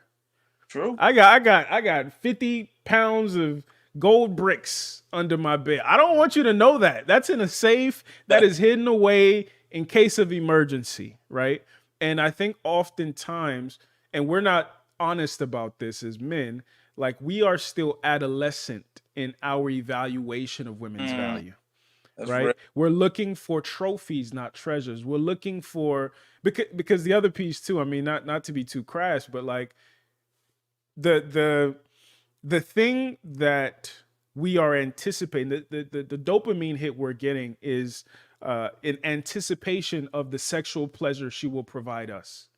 And What you'll find it's is the highest level of sexual pleasure is not going to be. They not the one that God gave the WAP. I'm telling if people are listening who know, they know. When you're looking for a wife, when you're looking for, just like when you're looking for a car, just like when you're looking for a home, you have to be honest about what is it that you need first and foremost. And then what are the costs of the things that you want? And then ask yourself, do I actually want that? I mean, I think at a point you do, but I think when we have these conversations, we tend to forget that people evolve and mature. What I want at 30 is not what I want at 40. Just Right. like the kind of women that I would entertain at 25 couldn't even have a conversation with me now. Like I wouldn't a circle because they offer Yeah. no. Like I don't, I'm not tap dancing for anybody anymore. So it's just like if that's not part of your metric, and we've had this conversation before where I say the number Yeah. one reason why I married my wife was because I think about when I mean I'm gonna have a son, but like if I were to think about the kind of woman I want him to be with, I want him to be with someone like his mom. And if I have a daughter, I want her to be like her mother. I don't want like most of these 9s and 10s that everybody thinks is crazy cute. It's like would you be comfortable that if you raised a little girl that she turned into that? That's what you want your daughter to turn into? See, we're not talking about that. Yeah. That's where I think we have to own some of that blame because it is to a degree supply and demand, right? It is whatever we keep projecting, whatever we keep validating is what we will see more of. Same with women, right? We talk about women, oh, they're giving the pussy to thugs and this and that. That is absolutely true. And unfortunately, the next generation of Pookies won't be able to read, but they'll be able to do TikTok dances. They'll be able to look smacks. They'll have beards. They'll be 6'5". They'll have curly hair, right? We're going to have some gorgeous ass, useless sons, right? Now, similarly, it goes the same for the women, right? And you know, not to pick on gorgeous people, but like part of the reason why sometimes that's all they are is because that's all they have to be, Yeah. right? If you don't work a muscle, it atrophies. And similarly, if you don't work certain personality traits, they atrophy as well. And if you are only validated, like my daughter right now, my daughter's 3 years old, gorgeous. I'm making it a case to make sure, and she knows she's pretty. I'm making it a case to make sure that she forgets that shit. That's good. I'm making it a case to make sure that she arrives in the world with her value primarily, her value in her skill set, her mindset, and her disposition. Smart. And her beauty be just, that's cool too, right? So with my Toyota Tundra, I might get some, some off-road wheels on it. I might get it blacked out on some cool paint.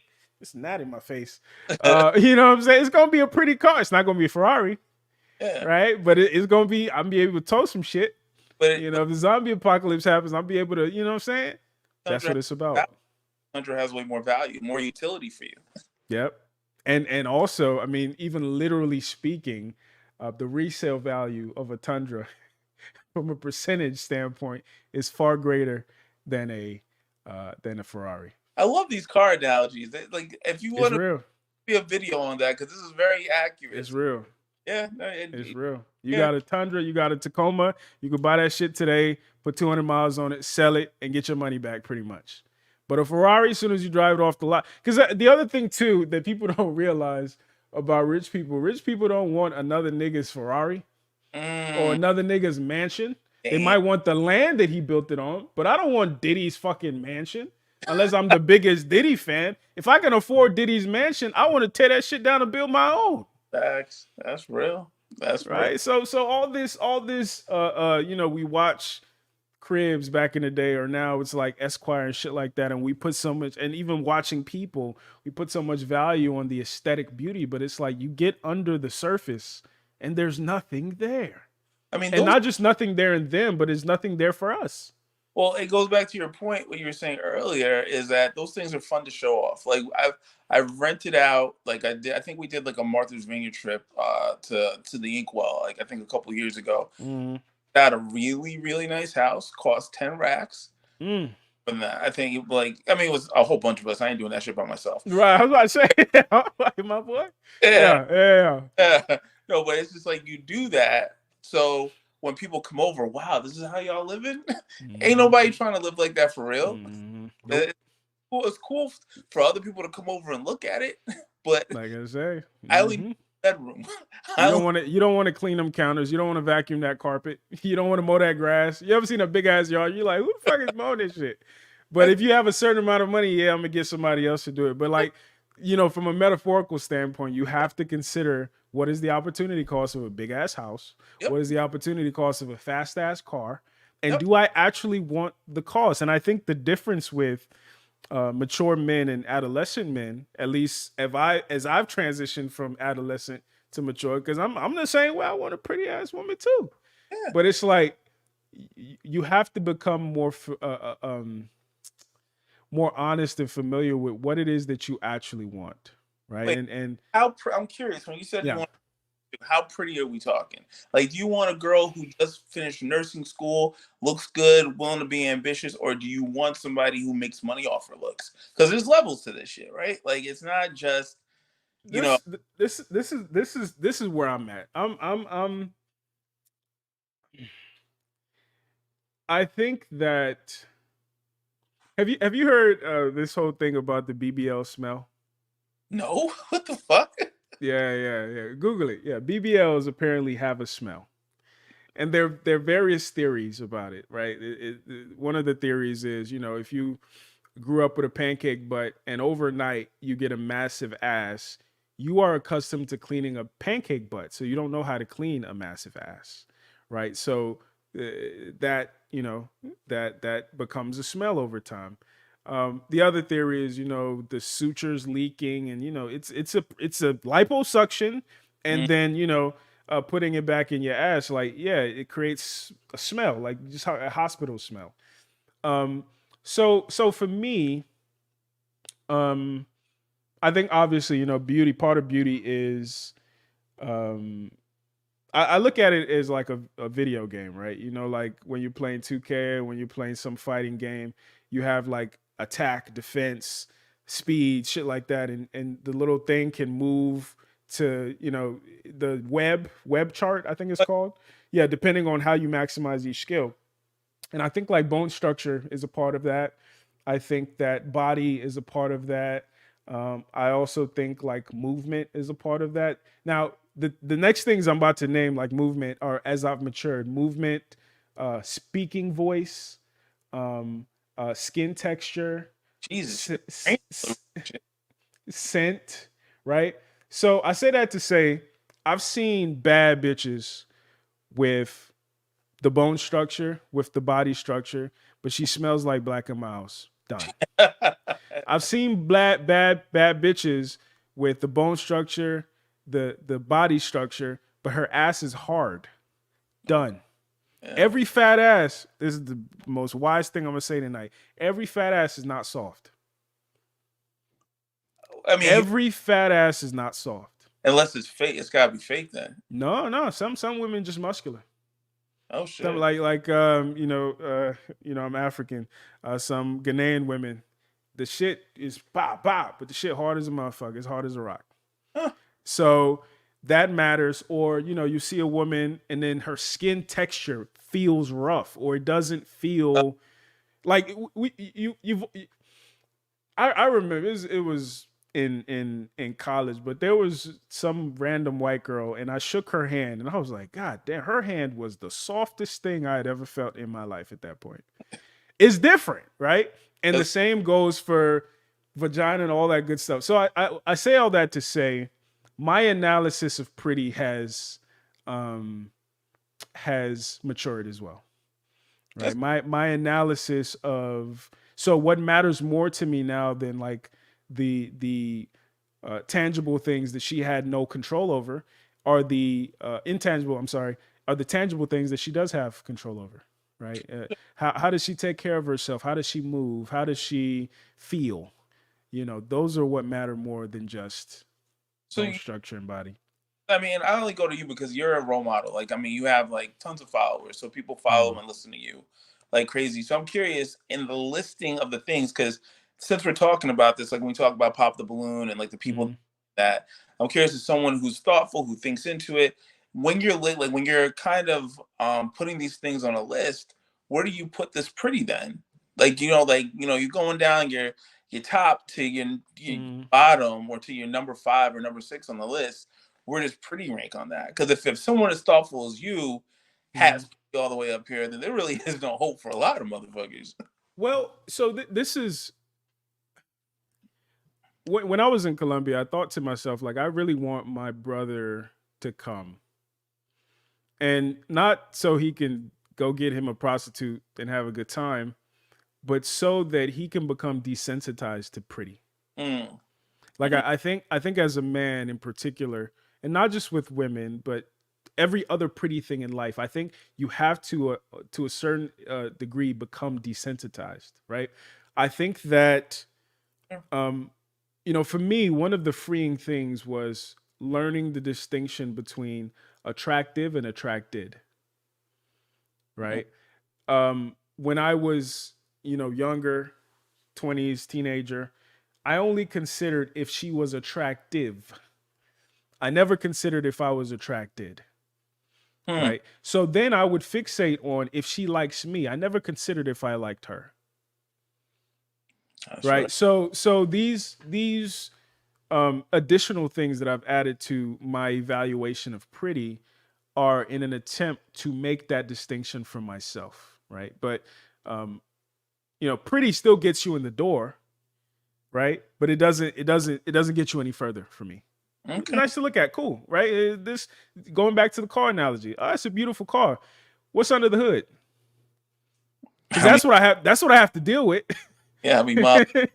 That's Yeah. what I have to do, right? Because, but again, like, not to shit on the young dudes, but like it is, and I'm saying this like I'm old, but you have to experience that shitty beautiful car Mm. to understand that a beautiful car doesn't mean a good car. A beautiful car, a fast car doesn't mean a reliable car, right? And as you mature, now what's more important is, okay, how many miles can I put on it? Will it crank when I turn the key? Will it be able to tow this thing that I need? Will I be able to pick up some shit without having to go to U-Haul? Like, that's the stuff that begins to matter. But I think, unfortunately, a lot of men, even men older than me, remain in that adolescent paradigm of simply ending the conversation as at she's attractive. Right. Yeah. Yeah. Because Yeah. I think it takes away your agency a bit, right? And that's something I wanted to bring up with the other guy. But like, if all she had to do to inspire all these chemicals and actions that follow from you was nothing, because it's nothing. Her Yeah, dad and her mom gave her that. She didn't work for that, yeah, right? If that means that your attention is cheap, and that's something that women accuse us of, right? We're easily manipulated, we're easily distracted because of, now that's still true. I'm gonna see a fat ass and I'm gonna look. However, my next thought is, damn, maybe that shit stink. but Just like when I see the car, damn, what's his car insurance? That's what I start thinking about now. to stay with that analogy, right? It's like, of course, every guy is gonna look, but how many of those Mm-hmm. guys that are out there looking have good credit, right? It's like that Mm, another thing. So which it's like we focus too heavily on people with a 580 credit score when we should be directing our attention to the people that actually have a chance at actually being good owners. right. Because if you don't have a social credit of like 700, 720, why are we having these conversations? Like the men who aren't able to take the time to you know like represent themselves and illustrate like some kind of discernment, like why do we focus on them? Because I don't think it's everybody. Actually, I'm beginning, the more I spend time around people and the more I like out in the world, it's like one, a lot of this stuff is very dependent upon where you are in life, what age you're at in life. Because like when I look at men who are 35 and over, this is not as much of an issue. Like Right. you're able to actually focus, and that's Right. should be like more concerned about, like, because the guys who are just like I'm looking at every pretty thing, or even Instagram, like, yo, the fact that that's even a thing is wild to me, because you cannot bring that person around anybody that you respect. Mm-hmm. You can't be like, yo, here's this girl that I met, because everyone, especially if you're dating someone, you're doing it for a purpose. The Mm-hmm. first thing everyone always asks you, how'd y'all meet? Oh, she was on Instagram and I slid into her DMs. Is that a conversation you want to have with your mom? Mm. Right to you? Like it's like most men aren't doing that shit. So it's like I think we just like you said, like all the time with the women, how they focus on the Pookies and Ray Rays. I think we do that too. We give way Mm. into the dudes who are easily distracted, who aren't grown yet. I agree, but I also think that just like when I'm watching the Pop the Balloon show, like um, I I think introspection is being able to see yourself in those people as well. Mhm. Right, like there's some stupid shit that I've observed from them niggas, and I'm like, yo, I used to think like that. I used to do that. I did that yesterday. You know what I'm saying? And it wasn't until um I observe it outside myself that I realize how dumb I looked or how stupid this thought process was. And similarly, I think it's wise for us to do that even in the manosphere. Like I might be critical of Myron, but I've been Myron in different Oh yeah, ways, absolutely. right? I might be critical of Just Pearly, but there's some Just Pearly in me in some sense, right? So I think that in order for us to be level-headed and maintain some level of humility, I'm sorry, this hard line that we like to put, like Pookie and Ray Ray and then a good guy over here, it's not that simple, right? No, There's some Pookie and Ray Ray in all of us, or at yeah, least there's a small aspiration sometimes, even, or even there's some things, just like Pookie and Ray Ray can learn some things from these guys. There's some things we can learn from Pookie and Ray Ray when it comes to maintaining women's attention or which, speaking confidently, whatever the case may be. well, that's the thing. I get really nervous about that as a culture, because I really want us to like which women's attention. I don't want us Mm. wanting those women. Like I really want us to evolve past that. Like, Well, so um, what's no, his name? What's his name that wrote that book Mode One? I never heard of Kevin Samuels used to reference him a good bit. Oh, let me Google it real quick. Allen something Allen. the only Alan I know is Greenspan, and he's not around anymore. Sorry, that's my business. But yeah, uh, Allen something mode. one. Um, Alan Roger Curry. okay. Yes, Alan Roger Curry. He talked about in that book and in some of his talks. He talked about an archetype of woman called the wholesome pretender, Okay. and basically, the wholesome pretender is literally when we say freaking the lady in the streets, freaking the sheets. That's basically what the wholesome pretender is, and he claims that most women are that. Like, well, most women have that dark side. Like, most women have those urges or fantasies that are less than ideal. If you look at some of the shit these women be reading from the best possible women, you would be like, this lady is so. So I say that to say, I think oftentimes because as men we're so black and white, we're so objective. Yeah. I think oftentimes we uh, fail to cultivate the color necessary to keep up with women, because women are people in the best and worst ways, whereas men, literally being a man is learning how to not be a person. But to your point, because when you're saying that, like, here's what's going through my mind, right? Where you say that it's like every woman's capable of being this kind of Jekyll and Hyde person, right? Like, Yeah. we're getting two different personalities here. But I don't see that in every community. I think Mm. we raise people a certain way to do this. Like, they're like, great example. Every girl goes through a bad boy phase, right? Like, I don't care what demographic you're from, if you're white, you're Hispanic, you're Asian, whatever. Everybody goes through a bad boys phase. We're the only group of people who want to marry our bad boys. That's it. Like, no, you will not catch a Jewish girl who had an affinity for dudes with tattoos and leather jackets marrying that guy. No, she marries a guy who's a lawyer or, a physician. Same thing with some East Asian girl. She might like some dude who has the aesthetic of like the tattoos, bikes, all that other stuff. But who she end up with? Who does she go after when she's a mature person? We have 35-year-old social workers lusting after dudes who just got out. But this is what I'll say. I don't think I think the mistake we make sometimes is that's true. But I think the immediate assumption is it speaks to some virtue that these women have and our women lack. It speaks to some maturity that these women have and our women lack. I would actually submit that left to their devices, they would be the exact same way.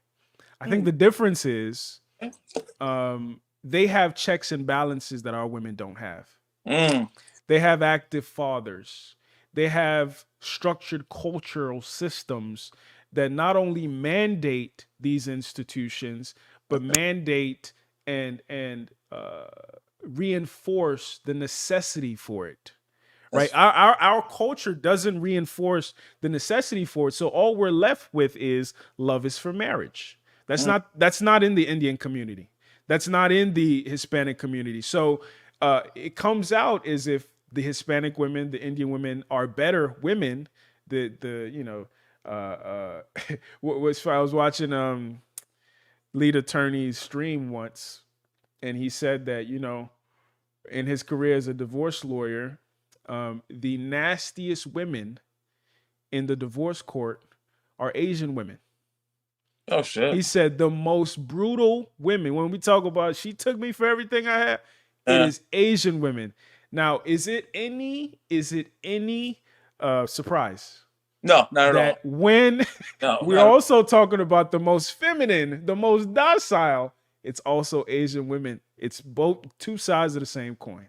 Well, they're also the most studious. So I don't like somebody made a calculation. They were calculating long before they got to that point what was going to Yeah, happen. I believe that. yeah, I don't have any yeah. data to back that No, up. But no, listen, I agree with you, but like I said, I think the mistake we make often, and I think we do this with men as well, is like we think that our circumstance is a consequence of some failing, some moral or some intellectual failing, as opposed to a structural societal failing. mm, And I think that's what goes back to like history and culture and society, that's what's failed us. And it's put us in um, very precarious situations where we have to be more than moral to seem moral. Whereas these Asian women, these Hispanic women who have these same proclivities get to hide under the veneer of wholesomeness because of the structures created for them. That's a. I would have to think deeply on it because I just like, and maybe this is me being lied to and I'm just not realizing it, because you could be right. I don't know. I just Mm, kind of wonder, like, I think there are people who, because of like social conditioning, just don't mm, have the same desire. Like, I think it does come from some kind of social conditioning. Like, the way that I'm spoken to by mm, some women versus others, there is like, I think anybody would be loose with their mouth if they didn't have a mm, check. Like men, I think men, the great thing about us is that we get punched in the mouth early, and mm, we know immediately when we're around a man who hasn't. Where we know immediately somebody's soft. You know immediately some dude has never scuffled, never been in a fight, never felt like threatened at all because he speaks recklessly. So we mm, have a built-in check by just being men. So mm. it's just like, I do wonder if that's what we're lacking on our side more than Yeah, anything. 100%. Yeah. 100%. And like I said, I think that's what's dangerous about certain conversations about our women specifically, or our people generally. It's like it's as opposed to a lack of structure, which we can fix. Yeah. It almost always devolves to this eugenicist view of black people being morally and intellectually inferior. But I would suggest that we are all morally and intellectually inferior to some degree. Now the difference is what structures are created to maximize our potential to seem another way. But these Asian women, these white women, these Hispanic women, they're just as freaky, if not more. They're just as infidelity, ridden, if not more. Like I saw this thing that was going viral recently that said that Hollywood love stories only celebrate infidelity, right? When you look at the Notebook, infidelity, the Yeah. Titanic, infidelity. Thanks. You go down the list. It's all about infidelity. Now, who are writing these stories? White women who are Yeah. participating in these stories. White Yeah. women who is the face of infidelity. Black women, right? Same goes for crime, right? Yeah. So I'm just saying, like, especially as the people who are affected by these negative stereotypes, it is incumbent upon us to think past what it looks like and consider what it is. Because the only thing white people know how to do better than us is hide. And market. They market better. Hide, market, and branding. Yeah. Absolutely. Yeah. Yeah. Absolutely. But let me let you go, brother. I still got brothers in the back. It's always good to chop it up with you, Yeah. man. But I got to get everybody else some time. But All appreciate you, man. Take right. it easy. Yes, sir. All right, Tyrus. What's going on, brother? How you doing? Hey, how you doing, man? I'm over I'm here good, playing some man. I'm Hell good. Divers. Yeah, is it good? Oh, are you a gamer? I'm trying to be. I got a I got a PS5 recently, and I got a PS3 in the room. So like, I'm trying to figure out like good old PS3 games, and other than GTA 6, whenever that comes out, some Oh, some that's games to consider for the five. that's real esoteric, bro. That's real niche. Yeah, man. As far as PS5, I know it's not the topic tonight, but Yeah, it's all Hell good. Divers is fire, man. Click a Okay. button, dive in, shooting bugs in space. It's fantastic, man. Is it like Halo at all? Have you ever seen the movie? Can I cuss on here? Yeah, you can cuss, Um, man. fucking Starship Troopers. Starship Troopers. No. Starship Troopers is like Starship Troopers has a comedic vibe, but it's kind of about the world going to war with an alien bug race. And it Mm, has this comedic vibe where everything's real patriotic, and it's like the only good bug is a dead bug. You know what I mean? And they go to mm, war. And so the game has a vibe and you'll love it, bro. Play it for sure, for sure. Yeah. I'm gonna check Man, it out, man. I've digged your YouTube for a while, but I don't even know what your Appreciate you, name man. is. Alan, my name's Alan. Alan, how's it Yes, going, brother? sir. It's going well, Um, man. man, I got a list of things to say to you. Talk to I me. wasn't Talk to me. expecting this. I was gaming. We're getting it in. One, I think like maybe semi unpopular opinion amongst everybody. I'm not sure, but how old are you? I'm 31. 31. Okay, I'm gonna be 35 next month, and I fuck with you as far as this manosphere because your podcast, it was adults at the table, right? We're having vulnerable conversations. We're separated from a lot of the bullshit. And I think as a culture, I know I'm a light bright, but I'm half black. We're so fucking fascinated with media, right? Like we're so fucking fascinated with this, whatever this vision is, which always really seems so simple and lame to me. But I think I'm saying all that to say, like, in a weird way, for lack of better words, I bet to some people, as far as the manosphere goes, your page could be almost boring. I'm sorry if that sounds lame, but Yeah, like, no, that's true. That's real. it's straightforward, maybe even dry, right? Like whatever it is, but it's because it's adults fucking talking. And I just hopped in when you were talking about the pop the balloon thing, which my fucking wife has been on for like the last fucking month. And It's bro, entertaining, man. it's entertaining, but there's a part of me that just feels like it's wasted with you talking about this shit, man. Like I get, sure, there are some pieces of it, and every time I watch it, I'm just like, oh man, every bitch is a fucking realtor. You know what I mean? But Old like, model. come on, but Yeah. it's a show where to this point, maybe in the beginning, motherfuckers was on there finding love.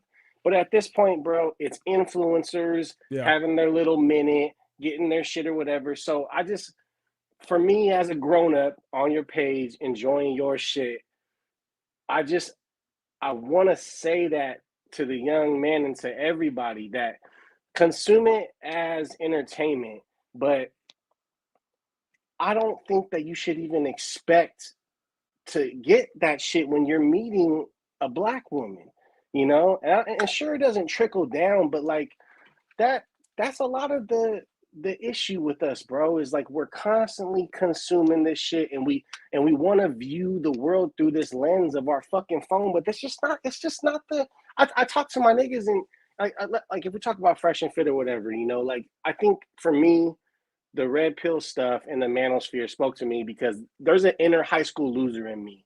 You know what I mean? There's an inner kid that wasn't cracking in high school and got out and did well. You know what I mean? And of course, those niggas are losers now. They're whatever they is, and that's how it happens in life. And there's that little bit of that anger in me, but I can only hear so much black female bashing. And I think we have issues on all sides, but if we're not, I'm coming off soft, but if we're not going to be compassionate when we're speaking about it, you kind of lose me. Like, I think so much of females and males missing each other is just not even thinking about what it's like to be the other fucking person. Like, I think, a lot of women have entitlement, man. I get it. I heard a dude talking about a hot girl he knew who's like 40 something now, for the first time not getting like attention at a bar and having to wait in line for a drink. But there's a part of me, if I'm trying to be compassionate, I can go, all right, man, let's envision the life of what it is to be a woman, to be a young, pretty girl. Your whole life, the fucking sea is split for you, bro. Like Moses, you go into anywhere you go, you have attention, and you have, and everything lines up for you. Why wouldn't you expect the world to just accept you as you are, And I don't know, man. Maybe that's dry, but I love your podcast, man. I love what you're doing. I just feel like are we taking the pop the balloon thing seriously? Nobody's taking that shit seriously, right? That's not really what we're talking about, right? I didn't hear your passport conversation, but no, I mean the main thing when I started this off was like why I've been, I guess I've taken a hiatus from YouTube, and it was basically because of that, right? Is because, like, using the pop the balloon as an example, she started maybe 2 3 months ago, and she's almost at 500,000 subscribers. Each Every of her time. videos gets 1.5, 1.6, 1.7 million views. So it's Yeah. clear where the demand is, right? And as Mm-hmm. somebody who is participating in this business, you have to decide: am I going to go with what's going, or am I going to stay with the boring, more methodical, more cerebral stuff that I Mm-hmm. prefer? Right. And unfortunately, I think the sweet spot is using what is going, Mm. to facilitate the more slow, methodical conversation. Because I used to do that in college. Like, I'd come up with these outlandish titles. Like, I remember during Christmas time we did a discussion called "What is a ho ho ho?"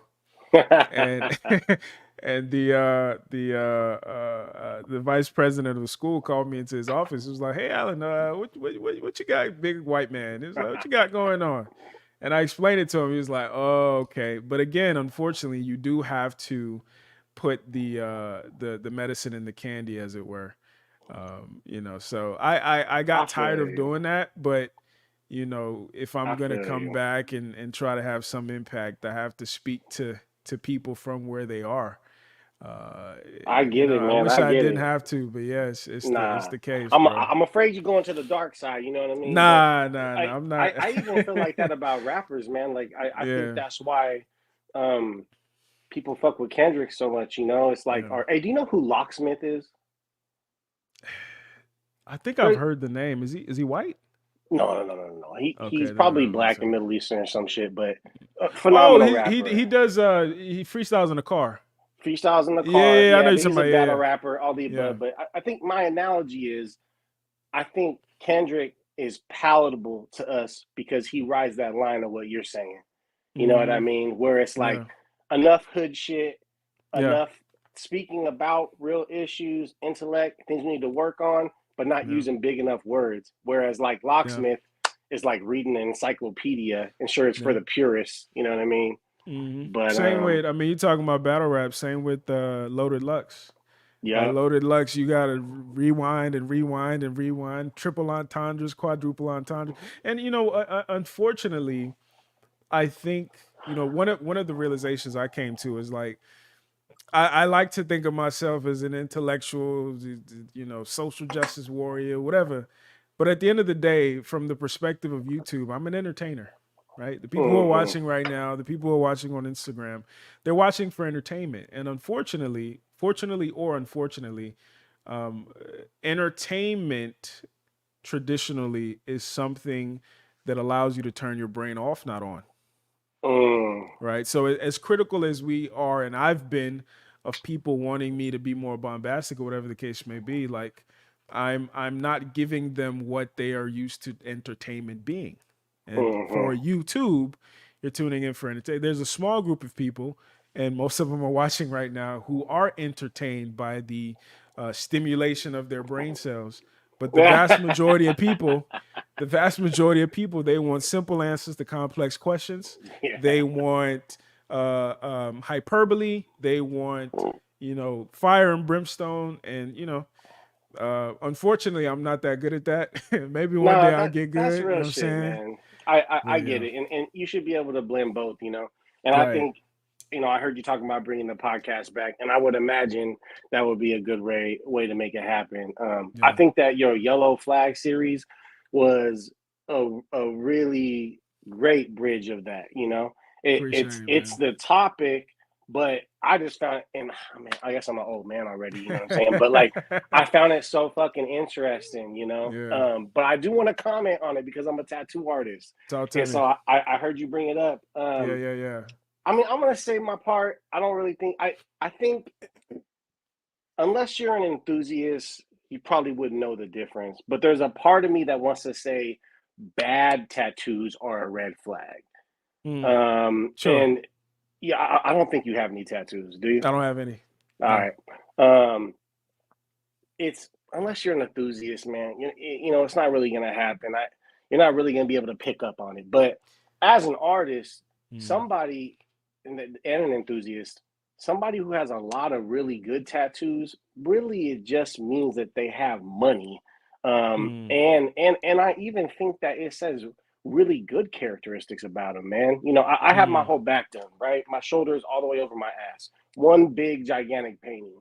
And it was a goal for me a long time. I got it from one of my favorite artists. 10 sessions, or probably over a year, right? Damn. Almost a grand a session.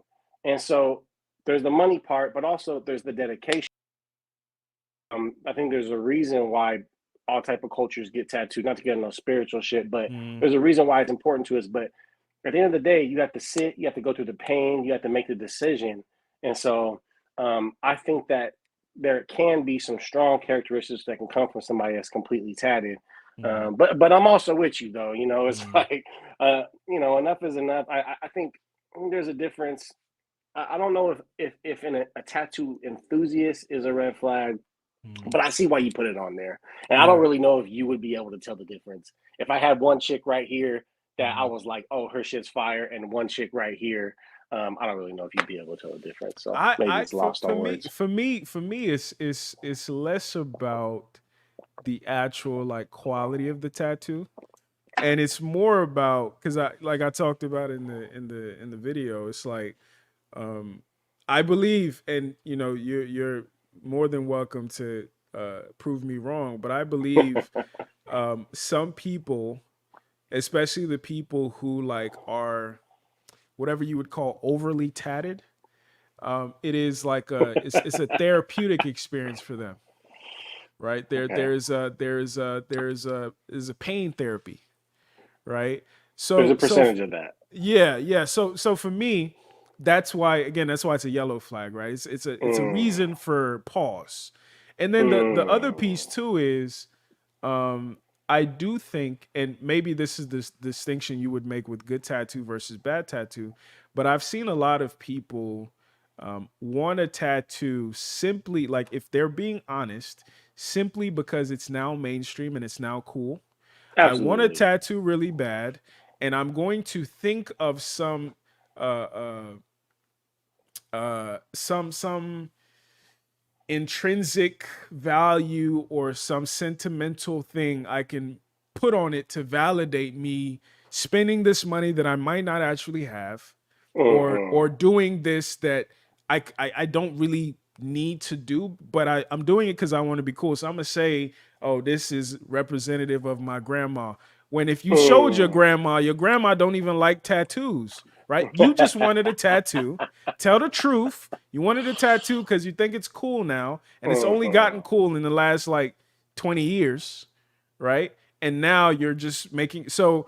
For me, it's like, okay, it's thousands of years old, bro. I mean, it is, honestly, but I'm saying the mainstream my job's shit. older than your profession, bro. That's no, 100%. But the mainstreaming of it, is new. I hear what you're getting at. I hear what you're getting at, and I get that if you weren't as close to the culture as me, that you would get that. And honestly, I agree with you. I think the big takeaway is sometimes when people are focused, or sometimes when people are getting tattoos to be seen, I think that that's a red flag. I'll tell you something really difficult about my gig, bro. I've tried it a million different ways. There's no good way to tell an 18-year-old that they shouldn't get their tattoo without them feeling like they. Oh shit! Hold up, bro. Can you hear me? Yeah, I get you. Can you hear me? Oh no, cut out. It's really faint now. Can you hear me?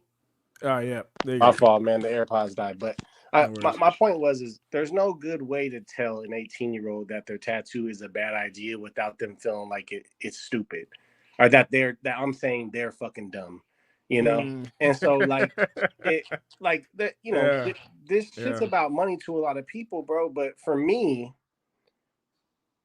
I feel complicit in your tattoo.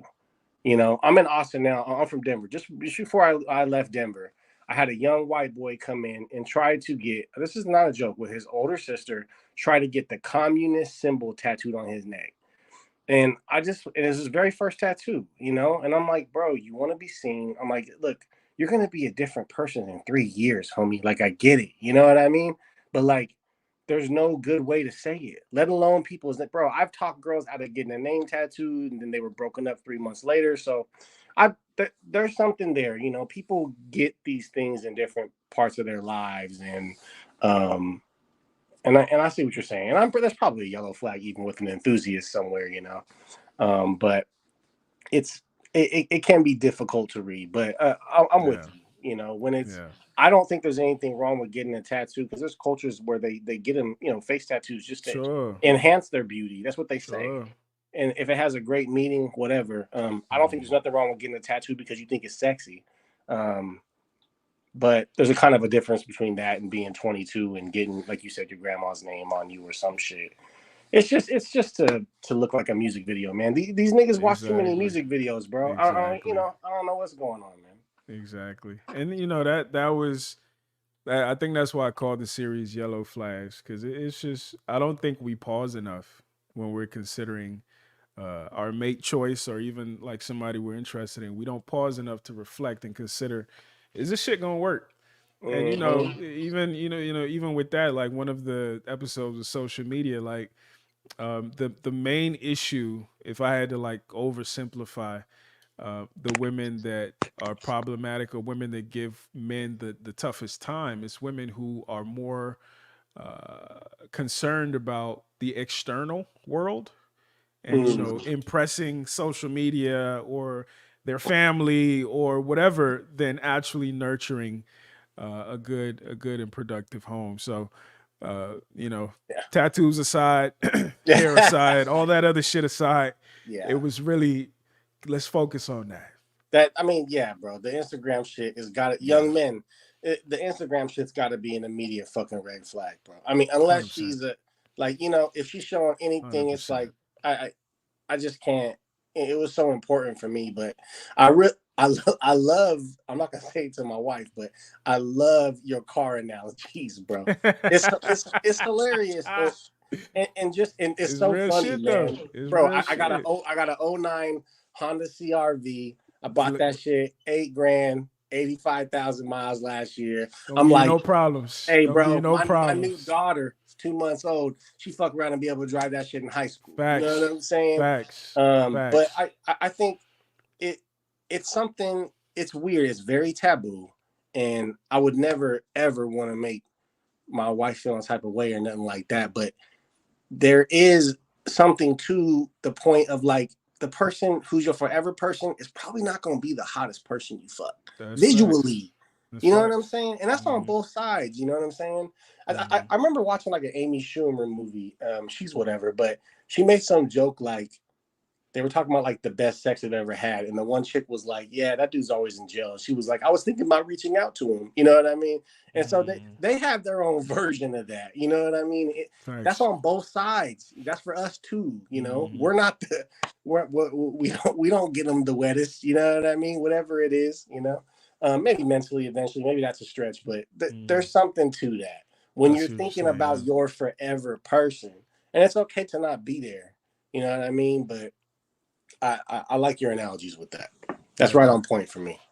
No, I appreciate it, brother. I appreciate you. Yeah, thank you again, man. Let me get the other brothers up. Tony, I see you. Hey, can I say one more thing? Yeah, go ahead, man.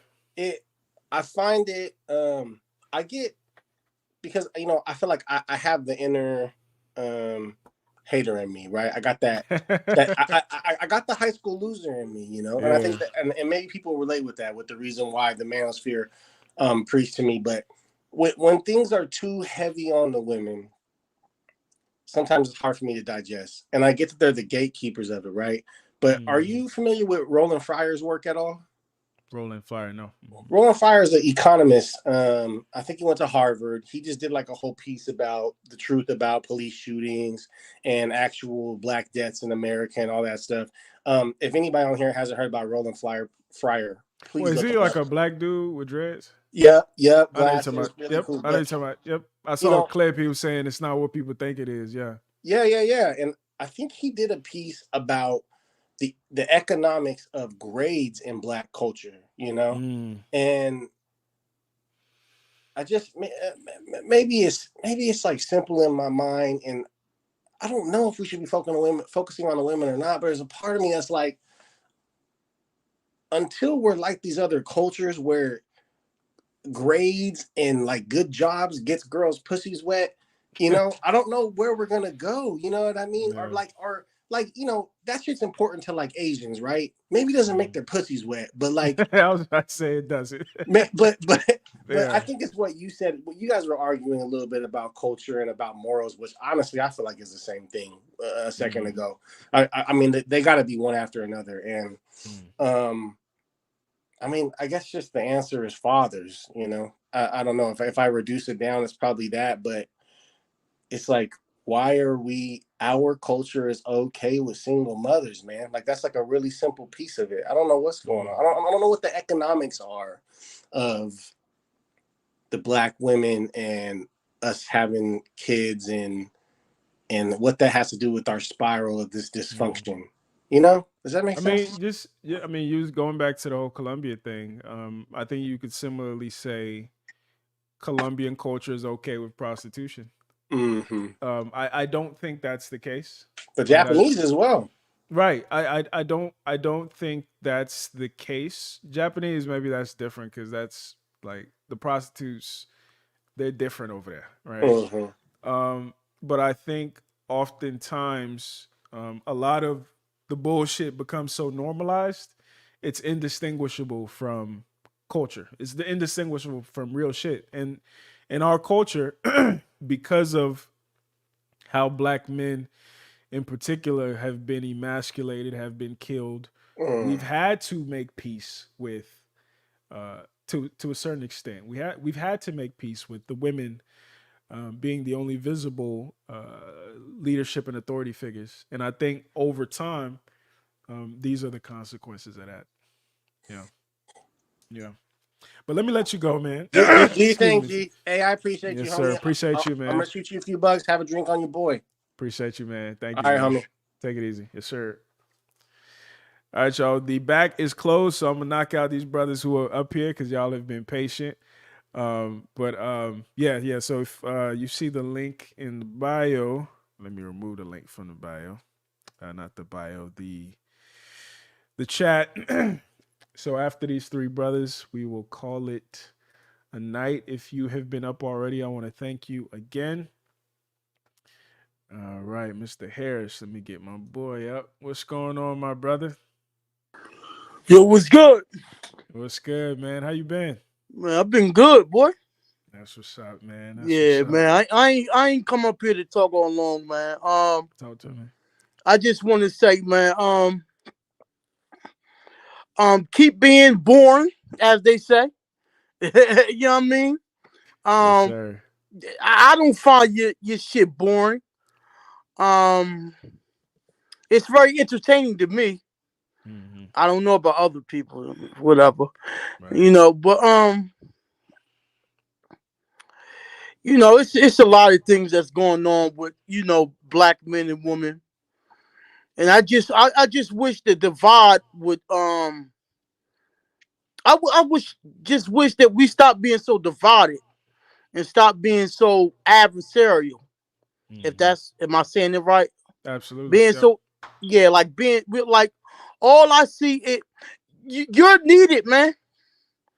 Whether Appreciate whether you know it or not, because all I see on the internet, like for example, I was just on TikTok, you. and this Black man was like, "Learn your lesson for Black woman and go to white woman." Mm. I'm like, "Woo!" This nigga's And tripping. and I'm seeing messages like this a lot, where you got Black women telling other Black women, "Don't even deal with a Black man." Mm-hmm. Black men telling Black men, "Don't even deal with a Black woman." Our babies are watching, man. Mm-hmm. And they seeing the adults put out this message that Black people are not good enough to be with. And that's part of the dysfunction right there.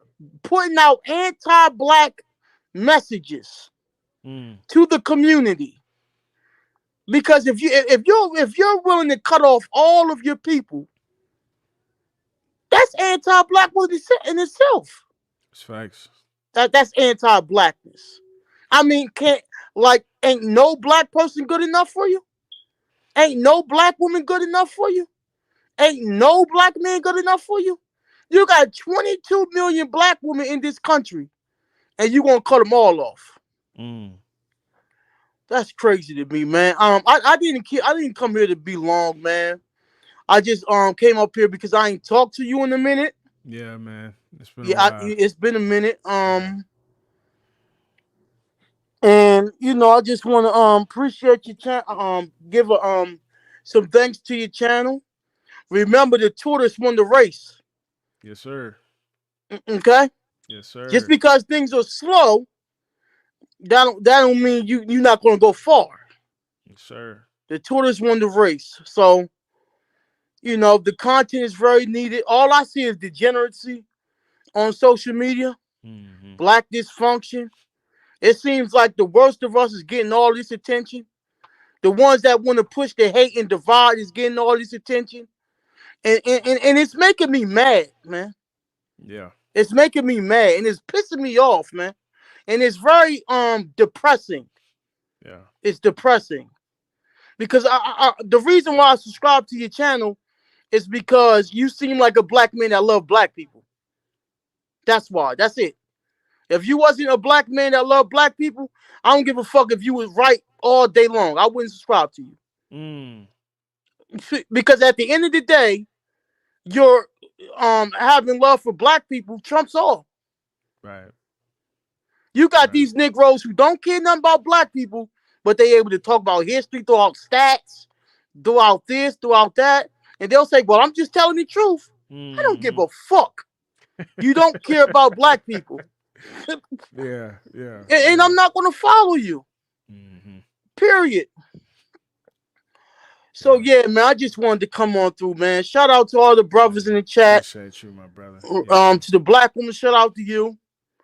And keep being boring, according to them. Yes, sir. Keep being boring, man. Salute, brother. Appreciate you, man. All right, Black Power. All right, man. Yes, sir. Peace out.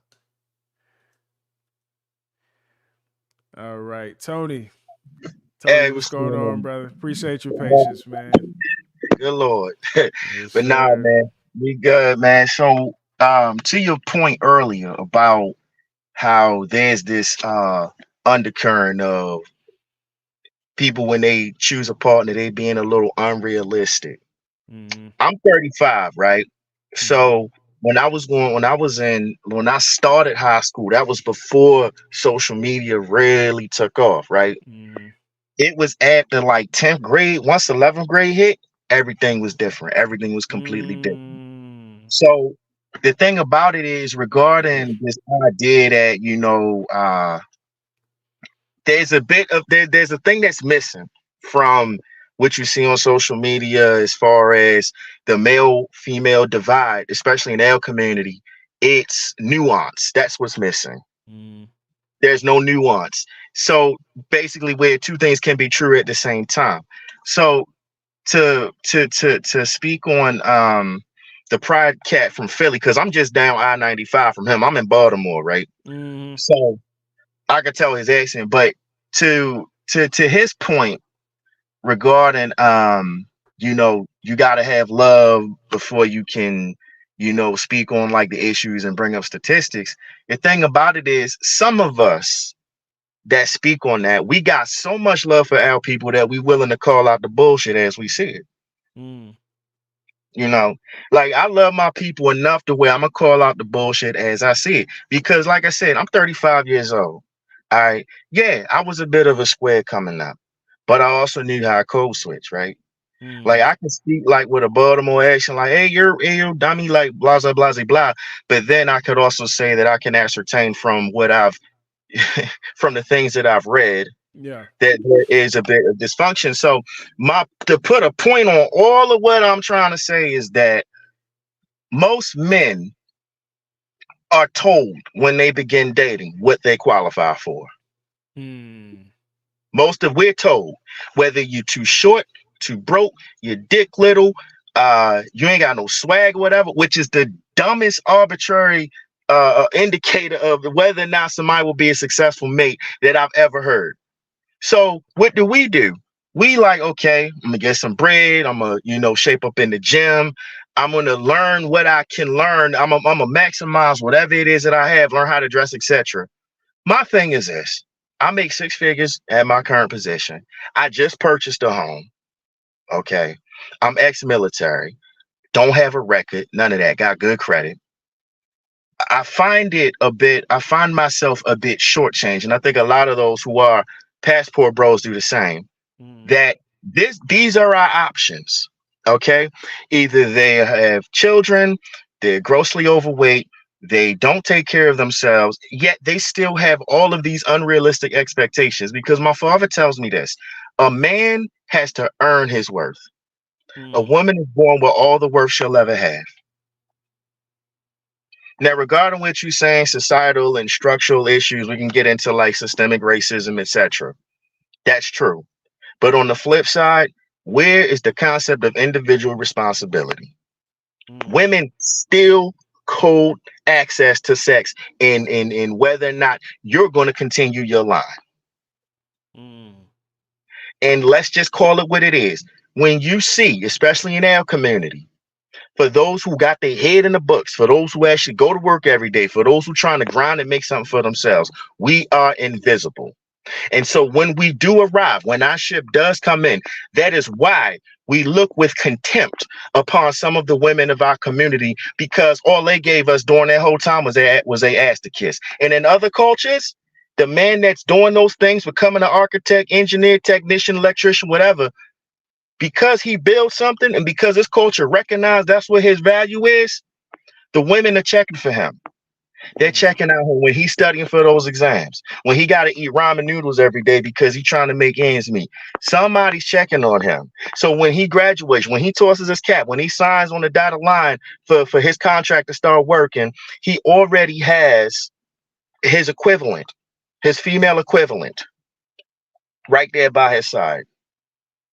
The Mm. same, unfortunately, cannot be said for us, because while some cultures they go to college, where our sisters they go to college to get a degree. Other cultures they go to get their MRS, which is Mm. their grade, which is Mrs. Mm. Okay, and there's nothing wrong with that. However, when you look up your nose at the very man that is supposed to be the one that is your helpmeet, right? Because here's the thing, he's working because God gave Adam work before anything else. And he was to name and claim everything in the Garden of Eden, right? And only then did the Most High say it is not good for man to be alone. I'll make a suitable helpmeet for him, right? So you Mm. mean to tell me I've been working, I've been grinding, keeping my nose clean, staying out of prison, just to lose out to some guy who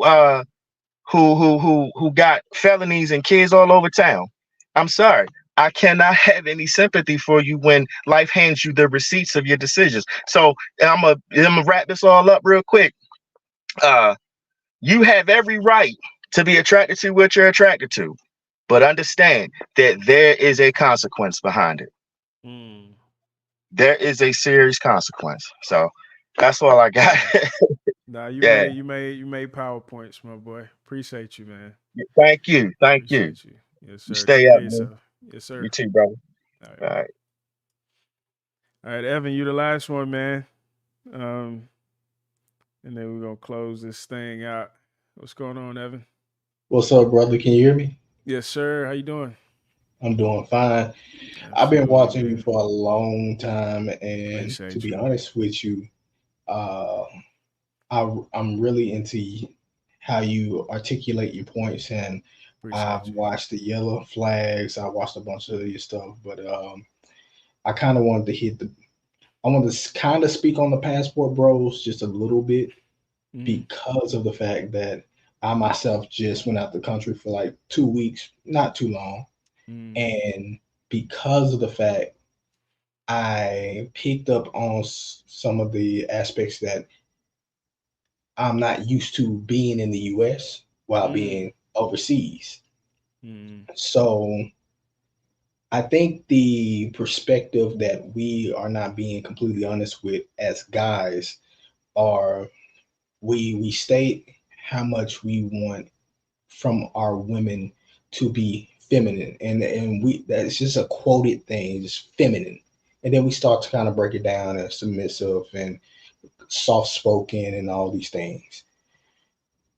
The reason why I think a lot of men focus on the passport bro aspect is because, as you were saying in the previous parts of the conversation, in their culture, how they are seen by their men, they naturally come off a little bit more docile in comparison to the US. And for us, because we're so used to the toughness of the women here, the smallest bit of softness that comes from them is amazing to us. Right.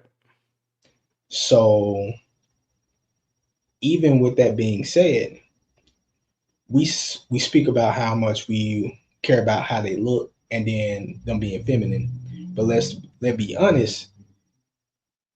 I believe a lot of men would go overseas and be with a woman who has the traits that they see that makes them happy, but she might be a prostitute. Mm-hmm. Yep. That's true.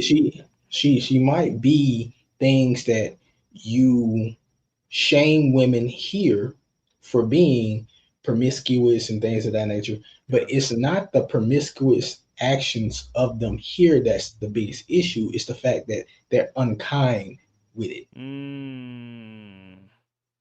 Yeah. No, that's real. Because Courtney, Michelle, and I, we disagreed on this a while back. We were going back and forth about like what men are willing to sacrifice. And she was saying that men care a lot about whether or not a woman likes them or loves them. And I was telling her that, we, just like Kevin Samuels would say, we'll go down in looks. We will go down in like and love if it means respect and cooperation. All right. And fortunately or unfortunately, sometimes I think some men have gotten to the point where they feel like, I'll just pay for the cooperation and respect. Right.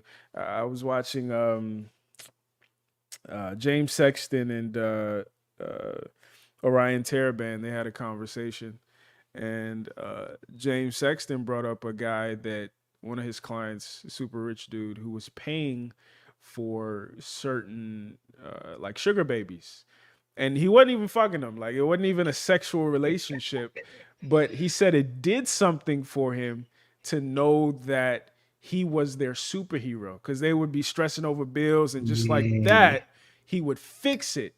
Whereas he had a wife at home that he could never do enough for. Right. So I think that's also part of the conversation is missed sometimes. Like, yeah, some of these women are prostitutes and the whole nine, but there's a validation that they're able to provide that unfortunately a lot of our men have been starved of, even by our own mothers. Because we're never good enough. We're never yeah, enough, regardless of how many statistics we overcome and however many like accolades we gain. And that's a part that nobody brings up and nobody acknowledges as a main driving factor that's leading men, despite the levels of prostitution and single motherhood in other countries, to say, I'm gonna just go there instead, because at least she, you know what I'm saying? That's real. yeah. And then another piece of part of the conversation earlier on that I heard was a guy asking you about where do you put on the scale of beauty or Yeah. yeah. Yeah. And to be honest, I think honest in the conversation, the flaw of us as guys, because we're very visually driven, Yeah. is the fact that even if you put us in a room with a bunch of women who had the qualities that we would want to be as a wife, we would vet the woman and all of them have the same qualities, but they all look different. We will exit out so many of these women due to the fact we're trying to look for the one that looks the best. Mm-hmm. So even if we say, and that's the nuance with guys, we say we want all these great traits in the woman, but we walk into the store based off what the store looks like on the outside. Mm-hmm. We don't stay in the store if we are mature enough to realize the inside of the store looks like shit. Right. And you Is know it? that's why I've been so critical of the manosphere, because I think the manosphere overindulges at times in accusing women of that trait. But the reality is we do it too. It's a human trait, right? Mhm. It was the saying, if you're pointing a finger forward, pointing back at you, like it's a human trait to overindulge and over prioritize aesthetic, right? And unfortunately, it seems as if women do it more, but we do it too. I mean, jobs do it too. If they have Mhm. two equally qualified candidates and one just happens to be handsome, he's probably gonna get the job. That's the or he Yeah. happens to be likable in a way that you're not. He's a good. Now they call it a good culture fit. That's the reality, right? So, Yeah. we do it too, and I think that if we're honest about that, we can start incentivizing some of the behavior that we claim to want from women. Because oftentimes we're just talking about it. We don't really want it. We still want the IG model with a BBL that stank. Nah. And you know, funny thing, I know a lot of guys talk and things of that nature, and I'm not sure how many guests or people you have that speak to you from the perspective of they were married and divorced. So I've got a couple, yeah. yeah, for myself, I was one of those aspects married to a beautiful black woman. Mm-hmm. 2 years ago, a year and a half ago, divorced. Um, One of the things what came from that relationship, I was in that marriage for 5 years, but what came from that relationship, I started to understand about myself Mm. was that I was seeking, and I think a lot of us are people seek out the love that we didn't receive from our parent, our mother, and our mate. Mm. And then what we do is because the bar is so low as to what love looks like from that parent, the Mm-hmm. mate only has this small bar to be above. And we many times, if we find them early on in life, we fixate on them. Yeah.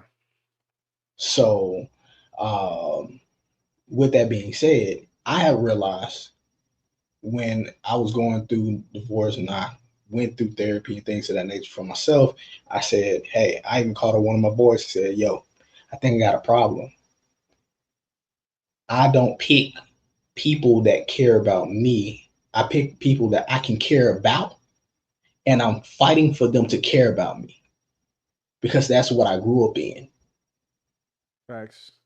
Fact. And So, that's so many men's uh uh uh plight, right? I remember I can't remember his name off the top of my head, but he gave a TED talk, and he was a black man. He talked about how his ex-wife would weigh him before she gave him any pussy.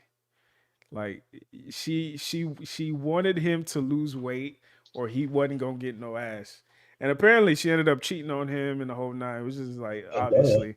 But yeah. he and why I respected him so much, he connected it all the way to his childhood and that feeling. And I think it's a feeling all too familiar to masculinity because we have to cultivate our value, which assumes we're inherently unvaluable.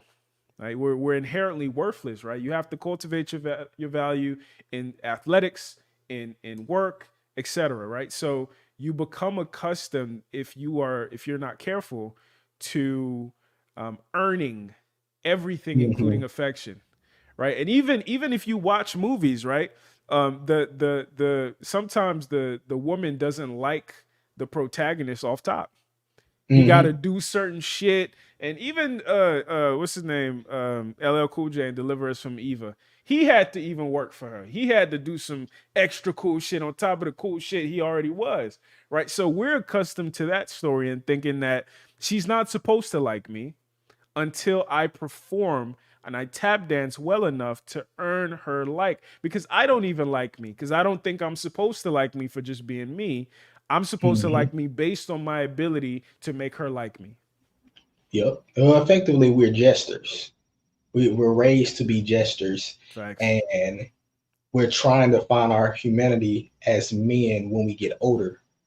And it's very confusing because when we're out in the world, we're men, which means that we are not as human as most people because that's how we were raised. But on the flip side as well, we're trying to connect with a person, a woman in most cases. Yeah. For everybody else, I'm talking about them, but for that's not what we do here.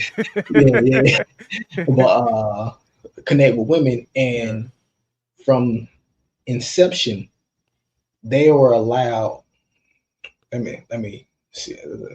I would say it's more normalized for them to be erratic in their emotions, which the emotions in itself is speaking to the point of the humanity. Yeah. Because we all feel. It's the fact that we, as most men, try to learn to turn it off. Whereas most women are allowed to move with emotion. And when we become adults, it becomes hard to cross that path because we want you to turn your feelings off some because it's too much. And they want us to feel more because we don't feel enough. And you know, it's something I tell women a lot. Like, I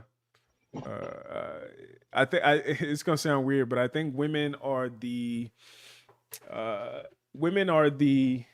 most ideal people. Like women are people in every way, every sense of the word. Women are allowed to be human. But when you think about, when you consider, especially through a historical lens, what masculinity is not humanity. Masculinity is beyond humanity. Don't cry when you feel pain. That's not human, right? Work when you're tired. That's not human, right? Fight when you're dying. That's not human, right? Go against every instinct in your body that's telling you that this act or this continued act will not be in your best interest, but you do it anyway. That's not human.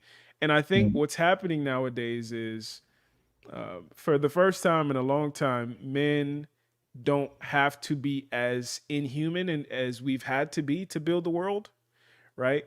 But at the same time, just like, you know, baby might not have experienced shit, but they're still scared of the dark. There is that epigenetic memory that we have that still makes us believe that we still need to be that same man that was necessary to build the world. And in some ways, we still have to be. And I tell women oftentimes, like, it's unfair to you guys, to us, for you guys to have this the same level of human expectation that you're allowed to have on us. Because everything that I remember, there was a metaphor that I thought was brilliant. This what's his name? He wrote a book called the Boy Crisis. Can't remember his name off the top of my head, but anyway, he gave the analogy of a buck, right? He said, you know, in the wild, male bucks, you know, have to compete for mates just like every other animal, and the buck that the female deer choose to mate with is typically the buck with the biggest, largest horns. And those big, large horns also help them in battle when they're fighting other bucks, right? Yeah. So the bigger, the larger, the more elaborate your horns are, the easier, the faster you're going to mate. Simultaneously, the number one killer of bucks is arthritis. So the very thing that is giving you the ability to mate and create that legacy that every organism on in reality is looking to create is the very same thing that's killing you, and that's masculinity. We Yep. have to be everything that kills us, right? But we also don't get that sympathy or understanding of um, this is why I have to be like this. There's just a dismissive energy at times. This is the issue I have with women sometimes, is that you should be more like me. I don't have that luxury. Yeah. I feel you. When it comes down to the aspect, because the first part I want to just bring or state things about men that I don't think too many men are being completely honest about. But to the point, something you said to another brother uh, on the panel, you stated to him that you believe, and I agree with you, um, women of other cultures, if they were allowed to their own devices to choose how they choose, they will choose just as chaotically as we see currently. 1000%. Yep. And to speak to it, I think about it from like an opportunity cost. A woman from a different culture would pick the man as financially literate, financially advanced, and working hard because she knows she's securing safety and finances for her and her offspring down the line. Mm-hmm. Whereas in our culture, we walked away from the aspect of the security from us as men. The Yeah. government and the assistance that can be aided is the thing that the women depend on most cases Mm-hmm. to provide that security and that safe haven, because we lost that value of safe haven from us, and it's the state and it's the government. That's why it's different, because if Yep. the government didn't do it, then women would still depend on us. But it's not because they want to be with us specifically, it's because we are the best meal ticket Mm-hmm. for their offspring, for their lives. And if shit goes to hell or high water, they'll be just like the Asians, taking you for every last penny, because That's a fact. the plan from the very beginning was, I'm going to be with this guy and we're going to have a wonderful life, because I know he can make sure we have a wonderful life. But 100%. if he messes up, I'm going to have a wonderful life. And Mm-hmm. I'm going to find somebody else that can fit the mold of what I need to continue this. But I'm not going to leave Yeah. this without taking something. It sounds counterintuitive, but our problem is that we marry for love. Love was never marriage was never a love contract. Marriage was never a emotionally based contract. Marriage was a financial, economic, cultural contract. And I think that's the big difference, because other cultures still prioritize those things. So like how I feel about Jimmy is secondary, tertiary. How my dad feels about him is what's the most important. Are we the same religion? Mm-hmm. Right? Do we have compatible careers? Right? Do we have the same idea of the type of kids we want to raise? But I think in our community, in particular, because we weren't being raised, so we were being raised by television. Our view of reality is art.